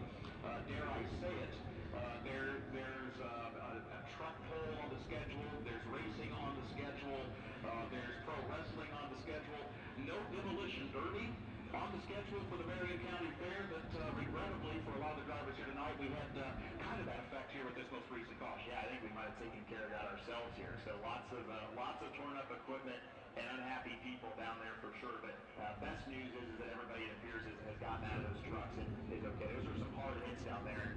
You never like to see that when everybody just piles in, the guys stop. So credit to NASCAR and their safety equipment, and everything did their jobs. And I imagine that we're going to have some unhappy folks at the care center, however. We talked about the fact at the top of the broadcast that you're a race car driver, and when your schedule allows, when you're not broadcasting, you will jump in the midget car and go racing. You won your share of races and titles and such. I'm just curious from your perspective and your experience.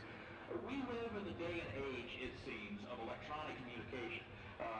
If you're folks of an older generation, perhaps they will often say, look, I want to talk to somebody face to face.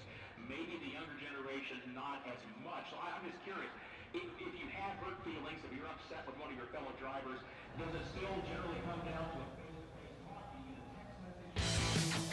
Love this beautiful aerial shot. I'm starting to fear, though, that we're going to see the sunrise on one of these. It's taken a while to get to the end under red here for the Camping World Truck Series. And boy, what a beautiful location for the National Sprint Car Hall of Fame Museum. The Hall of Fame and the museum, we might add. And Ben Rhodes took a tour through it earlier this weekend. And boy, some great. If you haven't made it to Knoxville, put it on your bucket list, and you want to make that stop and see some of the great history. Such a wonderful facility. And the Brian Clausen Suites there as well. Yeah, what a great facility. Sprint car capital of the world.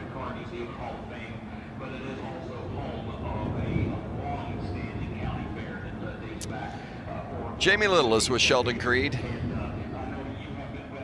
Yes, of course, he's been checked and released. It's been a tough night for this team, and Sheldon, you called it. You said this is exactly how it was going to unfold. How was it from the driver's seat? I mean, the first 25 laps were so much fun. You could move around. There was a racetrack. And then we struggled there a little bit in the middle. I made a lot of ground, then kind of fell back, and you didn't want to start on the top. Had issues with the 19. He hit me like 3 different times. Kept moving my way back forward, would start on the outside, move back, and just try to keep my head down, not get frustrated with people there. And with 6 there with like 10 to go, I don't know where the 22 was going. I think he was going to win the race from 8. It just got booted out of the way. I don't know where the 4 came from, and then we all wrecked here. So Knoxville fans are awesome. I want to thank Lift Kids for Less, everyone at the shop, everyone at home. Thank you for everyone for the hard work, but we don't belong here. We should be down at Iowa Speedway, what these trucks are made for, but thank you guys. Thank you. Vince? Well, it certainly has been kind of a frustrating finish on a number of accounts for the way this one has come to an end tonight and we're not done yet, but Bet you give Chandler Smith a couple of laps and gets the checker flag, he's going to have a different attitude. Exactly where we belong. Yep. No matter who ends up taking home that trophy, he's going to be very pleased. Jamie Howe? Brett Moffitt out from earlier contact. He's already changed his clothes. You're the hometown boy. I know you were looking forward to this. You have another race even later on this weekend. What happened tonight? Yeah, I got a little free in the 3 and then tried to get back to the bottom, and Grant was there and didn't cut any brakes, that's for sure. But that was, I don't want to blame him on that. It was as much my fault as it was his there. So, yeah, well, I mean, that view's a little different, but, you know, it is what it is. Sucks to end that way, but we had a really fast Chevy Silverado that these guys brought me, and can't thank my partners enough, Concrete Supply, Destiny Homes, and everybody involved with this. It was kind of a last-minute deal, and they brought me a race-winning truck. It was hard fighting for the bottom on restarts there, trying to position yourself for that, but man, what a great race car, and this was a super fun dirt race for me, and I can't really say that about the past, so I enjoyed it here. When you go from a truck on the dirt here at Knoxville to an Xfinity car on the pavement down in Atlanta later this weekend, how do you wrap your mind around those changes and what you as a driver have to do? Well, I just like being in the car every chance I get. So, you know, for me, it's reset.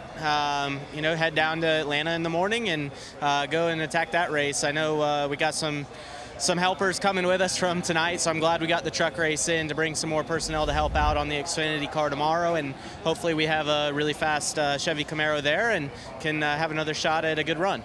Thank you, Brett. Former series champ. Didn't end up quite the way he had hoped it would tonight. I thought it was interesting as he was looking at that replay, and it looked a little bit different than how he thought it was. It's amazing, pro or con, how actually seeing the replay sometimes changes your opinion of what happened. Yeah, I think that was after the fact when he already had that tire going down on the left rear. He got hit prior to that, but yeah, he didn't like the way it looked. Donnie Schatz didn't like the way this looked. Probably didn't like the way it felt either. Under red, hoping to go back green and wrap it up. Here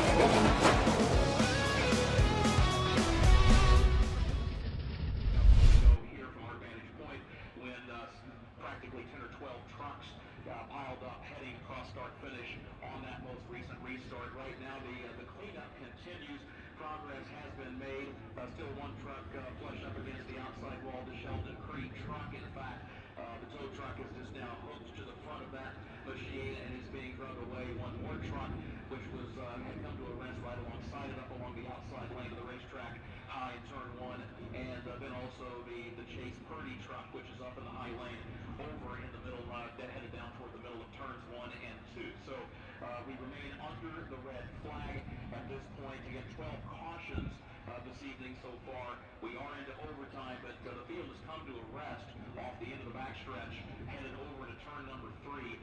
Once the red flag was put out, the safety truck came to a stop over in turn number 3, over there on the west end of the course, and everyone else is patiently waiting as we wait out the ongoing situation.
How about the fastest lap of the night for the 150 laps of the advertised distance?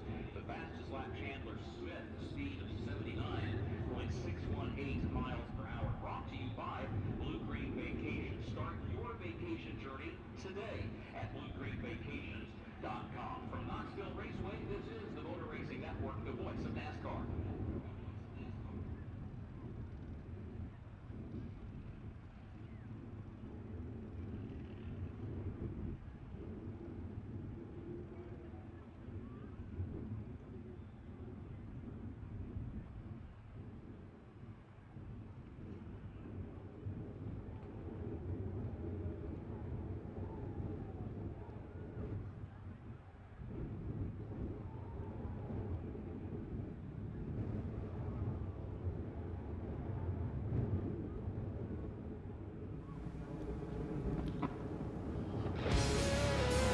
Back in Knoxville, and the cleanup continues, just about done, and you see the trucks parked. We are under red after the big pile up during our first attempt at overtime. One of those caught up in that melee was Chase Briscoe, and he is with Jamie Little. And he's one of those dirt specialists, but you know, you came up, jumped back in your old roots, and it looked like you guys were having a lot of fun for the last 2 days. But what happened there at the very end? Yeah, I don't know. It was definitely a lot of fun. You know, the beginning of the race when we were up on the fence, and you know, the track was really good there. It was a lot of fun. But then there at the end, I don't know what happened. I know we were in 5th or 6th there, and we had a tire go down, and then at the end, it was chaos, obviously. So it's super unfortunate. I can't stress enough how bad I feel for the Roper guys to have a super small team like that. You know, to tear up a truck like that, it's super unfortunate. But thankful that Circle B Diecast let me come run this race. Huffy, Texcon, you know, all my partners on the personal side and even on the Cup side. Just it's fun that I can come do this race. You know, I love the dirt racing on the NASCAR stuff. It's obviously a lot of fun from a fan standpoint, I feel like, too. So hopefully we can do it again, and hopefully I can be here. Always good to see you drop back into the Truck Series, and we'll see you Sunday in the Cup race. Jamie. Another one of those drivers involved was Chase Purdy. Demolition Derby was the phrase he used when he saw the replay on our monitor. I know you couldn't see it from inside of the truck. You started 30th tonight, though. Take me through the way it unfolded. Yeah, definitely didn't start where we wanted to start. You know, we started 30th. We got all the way up to, I think, about 13th or so, or 14th, and then we got hung up on the top, and you just can't go anywhere on the top. I mean, if you're not on the bottom, you're not really going to go anywhere, and we just kept getting shuffled, and then we finally made our way kind of back up there towards the end, and we had this green-white checkered, and I couldn't see anything. I mean, hell, I was blind the whole time going through that, and I just hated it for my guys and everybody. We had such a fast truck, so. You guys certainly worked harder than what it shows tonight. Jamie? And Donnie Schott's now involved as well. So much fun to see you in this race tonight, Donnie, but what was it like for you? You guys were beating and banging. This white fire suit is all kinds of dirty now. Well, there was plenty of beating and banging for sure. Yeah, I guess that would come down to the end. You're going to have that. I don't really know. Someone in front of me, you know, they were trying to get to the bottom on them restarts, and it was kind of a free-for-all. So I kind of had nowhere to go, just along for the ride. But kind of sad. It's the way it goes. We were. I felt like we were going to have a top 10 finish, pretty respectable finish for first time out. A lot of great partners took us to get here. Everybody, I appreciate them for doing it. I had a lot of fun. Didn't quite end the way we wanted, but there's going to be another race. Not till tomorrow, but there'll be another race. Donnie, good to see you. It was indeed, and anytime you can have Donnie Schatz in your race, I think you've got to be appreciative of it.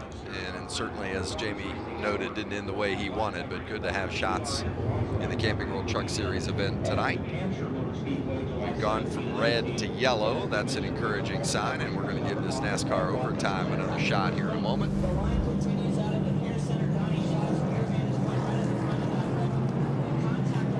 Mike, what's your takeaway from what we've seen tonight?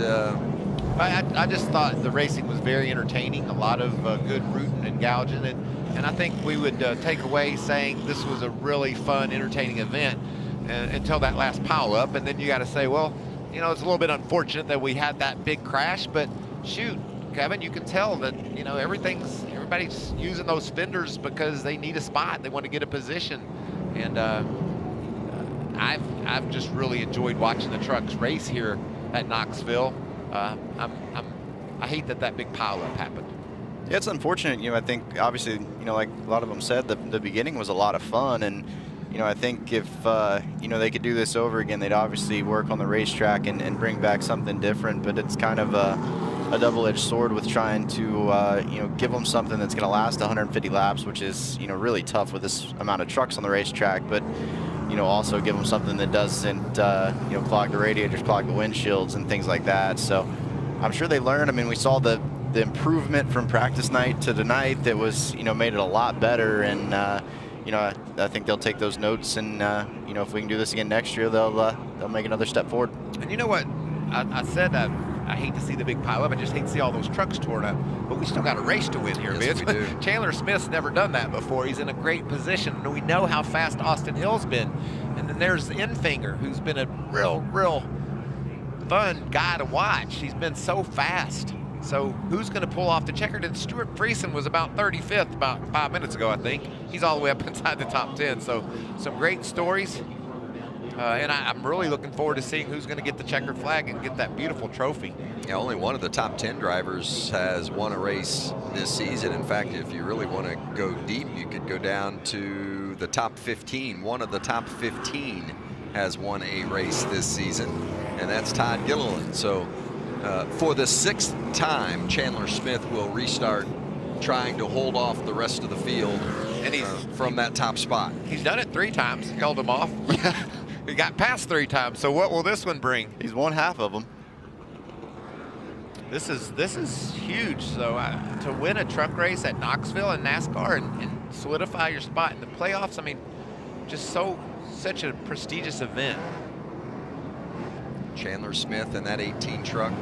Remember, they stayed out at the end of the 2nd stage, didn't take on tires, so they've got, certainly seems as though they've got a handicap in that regard, but it hasn't been much of a problem for Smith. He's done a great job. Can he do it again? Second overtime. I'm telling you, who's going to be rooting and gouging? That's 98. He's into the back. Man. And the caution is out again as Self and Strickler have collided, and Ryan Truex there in the 40, but I believe Truex is going to be able to get rolling. I don't believe the other 2 are going anywhere, man. No.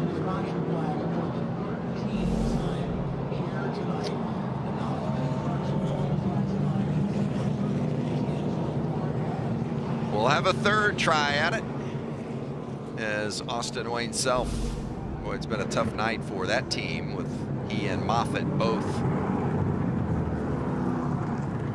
having to take it in and finish early.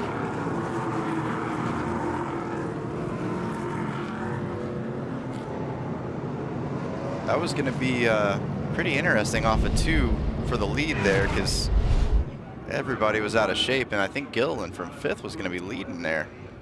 Wow, they had slid up the track. We knew they would. There's the contact. Strickler into 22 of Self, and then Danny Bone got a piece of that. And they were 3 wide up there for 2nd. Yeah. Yeah, I think you're right. I think Gilliland had a good run down on the bottom. Watch him here. Yeah, we lost it there as we. Kraus gave him a little help getting in the corner there. Yeah, Strickler was into the back of the other truck, but it was because he was being shoved. Yep. Watch this battle for the lead. You can see the wreck, but they were 3 wide for 2nd. That was going to be interesting. Yes, it was, as they were heading down the backstretch. There's your fire. Yep. Self out of the truck. Good to see him walking away, and I'm sure frustrated not only with his finish tonight, but Brett Moffitt, who is his teammate this evening, done early as well. There's Kyle Strickler's truck at 20, done for the night. Line them up and let's try it again. Heck yeah, why not? Overtime number 3. Rhodes may end up with a top 10 out of this deal by the time it cycles back through here at this rate. I feel like he was 10 laps ago. Kraus was too. I think it's really fun to see some of the guys that have been able to fight their way back into contention. A lot of our top 10 have found themselves sliding back because of that high line, getting in the wrong line. But hung with it. There's John Hunter Nemechek. Nemechek up to 12th. Well, look at that 21 of Zane Smith. Remember, he was on pit road with a flat left front. Yeah, that truck is, can't believe it's still rolling. It's tough. Chandler Smith has never won before. Austin Hill has not won this season. Grant Enfinger has not won this season. Todd Gilliland has a win this year at COTA. Hocevar has never won. Crafton has not won this season. Ankrum has not. Friesen has not. Kraus has not. Danny Bone has never won. I mean, there are a lot of opportunities for a very memorable finish. Who's it going to be? And I think it was interesting, Kevin, as you mentioned, Gilliland, who restarted 5th on that restart, was in position to take the lead when that yellow came out. So if Chandler Smith worries too much about Austin Hill on the outside, Grant Enfinger, he has been using that bumper, and he will shove the 18 up off the bottom. So there's a lot that's going to go on in these 2 laps we're getting ready to see. That's what I've been thinking this whole time, is whoever's 5th is probably really in the sweet spot, because you know, if 3rd gets aggressive with 1st, they get both up out of the groove, then all you got to do is just hit the corner. Hook the bottom. Yeah. And that was at a, you know, we didn't get to see off of 2, but it looked like Gilliland was going to have a run on Chandler, you know, as well there. And, you know, we're talking about that, thinking about what they might be thinking. Those gears are turning inside of those trucks as well. They're hearing from their crew chief about how to get started. Their spotters have views about their opinions, and the driver just knowing he has to execute. You know, not only do you have to accelerate properly, you got to hit those gear shifts properly. You got to make sure you put yourself in the right spot when you get to the corner. Nemechek not likely to win tonight, but really a winner in a sense. Camping World and Marcus Lemonis had said at the beginning of the season, the driver leading the point standings after Knoxville, that team would receive a $75,000 bonus. So the 4-truck crew will be leading the series points after this race, and we'll get that $75,000 bonus. Thank you very much. What would you guess? That's about $30,000 worth of damage. We're going to get that taken care of. You're always spoiling the party, Mike. Well, I'm trying to pay the bills around here, Vince. We need some of Marcus's cash to tune up that Ford. That's the 2nd truck, by the way, that we've torn up. So there. Yeah. I think we might be at that 75. Yeah, that's the backup truck. It doesn't look very good, does it? That's true. He's gone through 2. Man, I tell you what, I don't know that there's any that aren't wrinkled up. I'm just glad they're not having. Yeah, that sums things up, doesn't it? Yeah. I feel you, brother. Fans around the country with that same reaction. But you know, you can talk about all the crashes and the frustrating finish, but we're still going to crown a winner here in a moment. We hope, and for somebody, it's going to be a great night. And I tell you what, it's been fun. I've enjoyed the trucks at this iconic race facility, and not everything is perfect, but it's been a fun night. What do you think the odds are if he wins this thing and does donuts, one of those rear tires blows out? I wonder what he's got back there. He probably needs to do donuts to the right, because his right rear, I'm sure, is toast. What about our Fox camera crew getting us a nice peek inside of that left rear fender, trying to look at that tire? And shout out to our technical crew, Mike. Glad that you mentioned that. Our technical crew, it's been a long day and going into a long night, and through some inclement weather earlier today. Shout out to all those look at on these the guys. tech side. And Vince, we can't even sort it out under caution. You know what? I just throw the green. If you guys aren't going to sort it out, you're back far enough. Throw the green and go. I almost wonder, like, when we have these circumstances, you know, on the sprint car side or things, like, once your tire gets worn to a point, they almost shake. And I'd almost wonder if, you know, it's getting to the point of that for Chandler or not.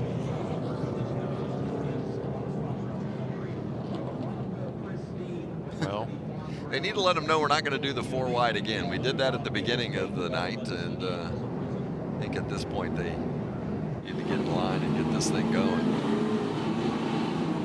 It looks like as of now, Gilliland went from looking pretty to now being on the outside of row 2. Yeah, that's a shame, but that's just the way it works. The bottom is so valuable, and once you get slid up, you slide back.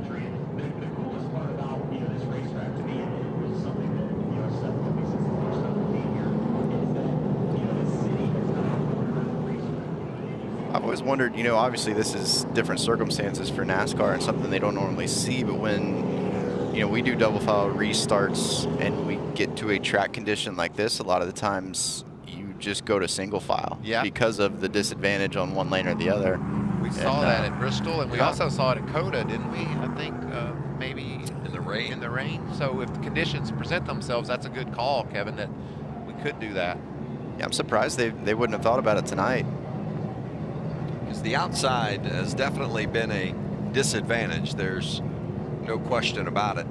The couple of times we've seen Hocevar get a great jump on the restart, but for the most part, once those trucks get rolling, the outside is going backwards. The top side is not the place to be. Yeah, Hocevar may have ruined it for everybody, making it look good there those few times, and they said, maybe it's not so bad.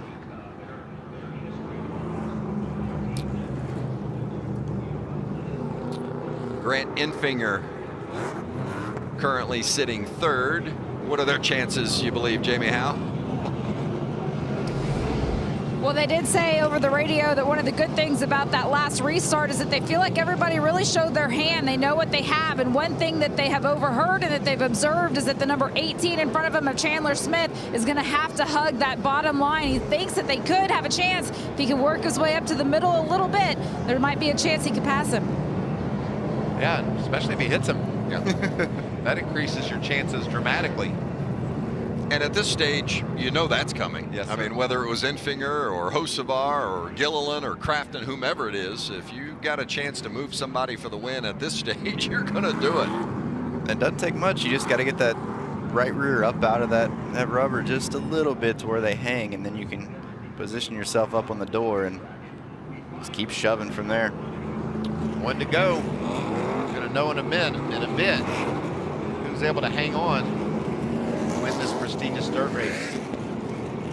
We did have a 3 overtime finish earlier this season on the road course at Daytona. Ben Rhodes won that one. And this is overtime number 3 tonight. And again, they'll take the green, and if they can get back around to take the white, the next flag, whether it's the caution or the checkers, will end it. If we don't get to the white, the leader does not get the white flag, then we'll re-rack and do it again. Chandler Smith on the bottom, Austin Hill up top. Green flag is out. Overtime number 3 at Knoxville.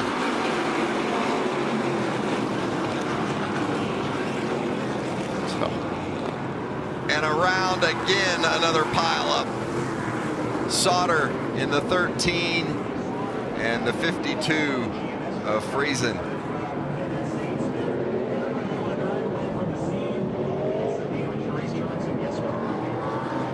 And it was going to be a tight battle there for the lead with Austin Hill and Chandler Smith. I think if we ever get those in the pack to stop wrecking, we're going to see quite a battle for the win.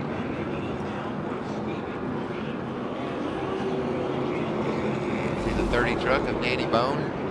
North American Motor Car truck involved in that. I saw Friesen make a big dive to the bottom. It was a nice move, but then just gets spun.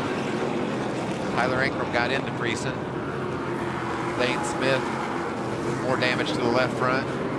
I think that's the second or third time we've seen Kraus be the kind of third shover in one of these situations. Kraus was able to slip through.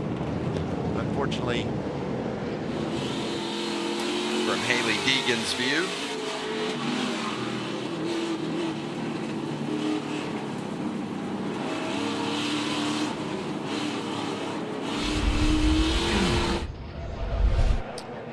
it's been a tough couple 3 weeks for Stuart Friesen.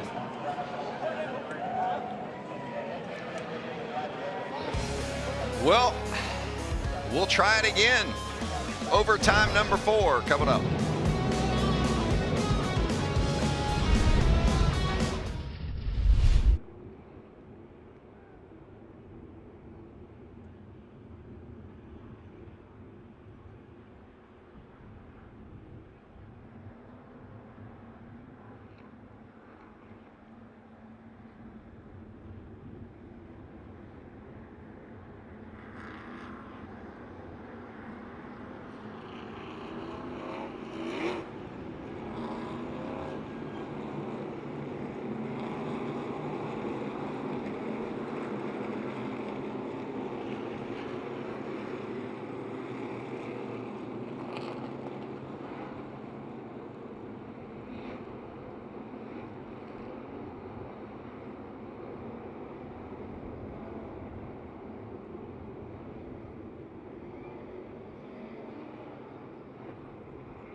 We're still back, with Vince. you. Yeah, we're still with you. We're not going anywhere. I mean, we've been here this long. We are taking it to the end, man. It is. We're not giving up now. What about the lead change that we had as a result of that caution there? When the caution came out, Austin Hill deemed ahead of Chandler Smith. And you can see, depending on the scoring line they go past, Hill's ahead as they're down the back straightaway. Yep. And there's a scoring line. Kevin, you're looking at it. There's one right off 2 there. It's basically at that back gate, and literally it probably was inches.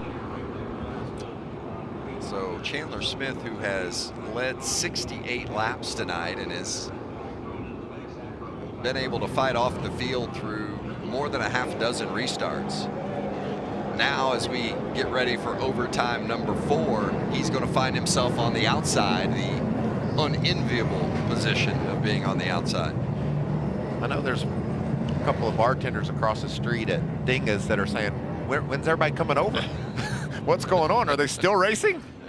Losing income.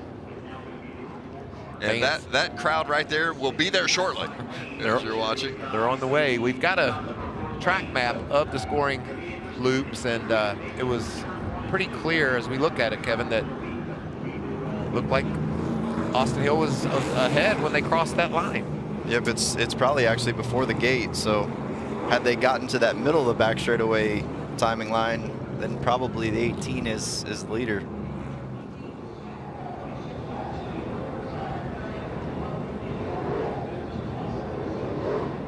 So it's going to be Austin Hill restarting on the inside. If there's one place that Hill has been super strong tonight, it's been on the bottom. And we'll see if he can make it count again. He's going to have to be super aggressive, Vince, though. We know that. We've seen the action from the guy in the 98 right behind him. Overtime number 4.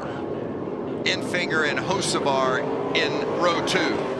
Austin Hill gets a good jump to the point. Infinger nudges his way inside the 18 of Chandler Smith for second. Hocevar trying to get Infinger now for that second spot. Meanwhile, Austin Hill has pullen away. Hill's going to take the white flag. The next flag will end it. 3 wide for second. Chandler Smith gets the spot. 3 wide for third now. Infinger not giving up. This is good stuff. Oh, around goes Hocevar and John Hunter Nemechek. Nemechek somehow keeps it going, but nobody's going to stop Austin Hill for the first time this season. Oh my God! Holy shit! Austin Hill wins the first Camping World Truck Series race at Knoxville. I told you somebody was going to be thrilled about getting the victory here at Knoxville. Look at this team. Such a great job all night long. Austin was just so strong down on the bottom of the racetrack, and man, he put them away at the end. You guys were talking about how there's always a lot of bumping and banging at Watkins Glen. What do you think they're going to feel like after they have all this fun with each other going into that race? Well, if they don't need Blue Emu yet, there's a chance after they all get to the garage area, somebody's going to need it, because there's some mad people. They're going to be bathing in it, I think. Yeah, they won't carry any bad blood to Watkins Glen, will they? Look at this. There's some of it. I think that's the second time he's actually gotten spun out after the yellow, so I don't think he made friends tonight. Wow. We said it was going to be an exciting finish. We had to wait a while to get it, though, Jamie. But, man, what a finish tonight. Austin Hill, the winner. Scott Zipadelli, the crew chief. Worth the wait for this team. And Scott Zipadelli, your driver. Obviously a good truck, but he was aggressive all night. Take me through those last 15 minutes or so and what you guys had as far as a game plan. Yeah, he did an amazing job tonight, Austin. We worked really hard. We talked about this race as we do all the races, but we got our heads down this week and talked about what we were missing, whether it's communication, restarts, just execute. And man, we did it tonight. It's awesome. We've been here in Knoxville, the first one. It's amazing. Thank you, everybody at HRE and Shiki Hattori. Guys did a great job. Congratulations. A big fireworks display happening right now, Vince. And the celebration. NASCAR at Knoxville for the first time, and Austin Hill will never forget it.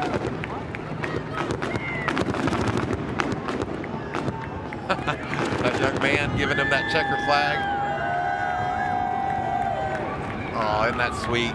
Austin Hill gave the kid the flag.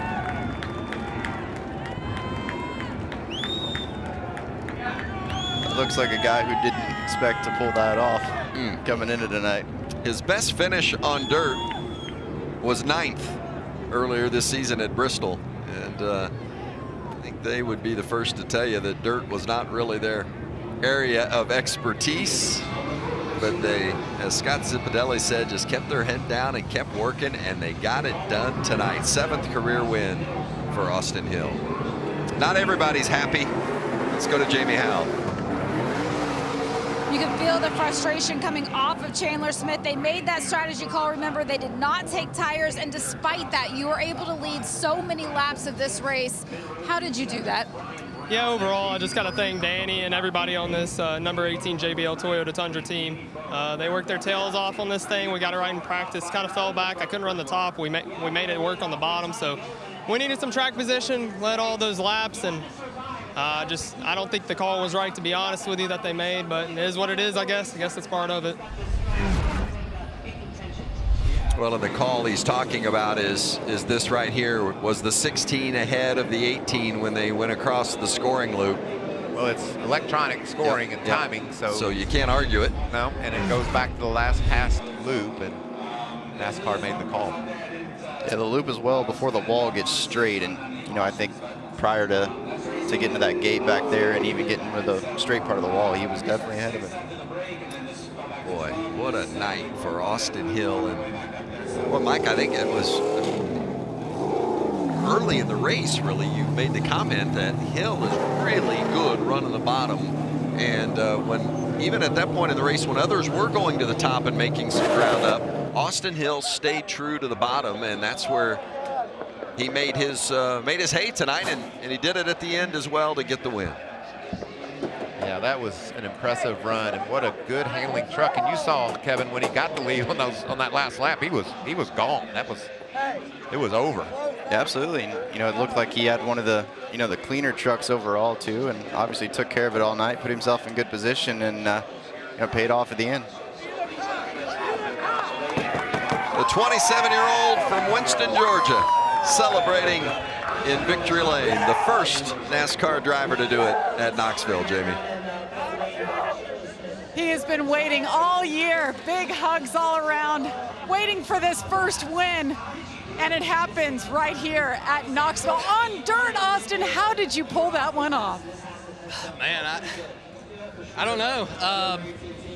Kind of thought we were out of it for a little bit. Had that restart on the outside of the 38 and earlier in the race, and man, I fell back all the way to like 20th, and I didn't think we were going to make it back up. Track position was huge. It was really hard to get around people. I had to kind of rough them up a little bit to get around them, so I just kept my head down. This team right here, everybody at HRE, they never quit, and that's the thing I love about this group is we don't stop, we don't quit. Even when we think we're down and out, we just keep coming back. So if you would have told me we would have won a dirt race this year, I would have told you you're lying. So, but man, I can't thank everybody at Toyota enough. Tochigi, Fukushima, Toyota Mobility Parts, and United Rentals for being on this truck. And just Jack Irvin, Tyler Gibbs, just everybody that has helped me get to where I'm at. My parents, my family. This is awesome. I don't know if Lindley or Kinsley's up still watching this, but I love you too, and hopefully I'll be home here in a few hours and we can celebrate a little bit before we go to bed. But this is awesome. This is so awesome. It took a while to get there, but it was well worth the wait for Austin Hill, who wins at Knoxville. Yes. Love those smiles that we see in victory lane, the winners, and great stuff. Great stuff. Well done. Zane Smith and Matt Crafton, by the way, clinched playoff spots with their finishes tonight. And Chandler Smith finds himself back on the playoff bubble. Boy, We saw Friesen was on the bubble for a while, Hocevar was on the bubble for a while, and then Chandler Smith just where he began the night, and Johnny Sauter where he began the night in 11th. And Johnny Sauter knows one thing for certain. Anybody below that cut line for the playoffs, they got to win at Watkins. Yep. That's the only way they're going to make up that big of a deficit. You got to go into that race thinking that for sure. Austin Wayne Self, Tyler Ankrum, Derrick Kraus, so many had high hopes and felt good about their positions at times tonight, but only one is celebrating, and that's Austin Hill. And there's our next race at Watkins Glen, August 7th, and that will be the regular season finale. Final thoughts, Kevin? I enjoyed it. You know, I think we learned a lot, and Knoxville learned a lot, and you know, hopefully that's something that you know, happens again. I hope we put on a good example of what our best sprint car racetrack looks like. I just loved it. I loved all the action up until kind of got crazy at the end, but you could tell one thing for certain, Vince, Austin Hill didn't care how many green, white checkers were going to take. He got the checker flag and he was thrilled. Great stuff for Jamie Howe and Jamie Little, Michael Waltrip, Kevin Swindell. I'm Vince Welch. Thanks for joining us from Knoxville, where Austin Hill has won.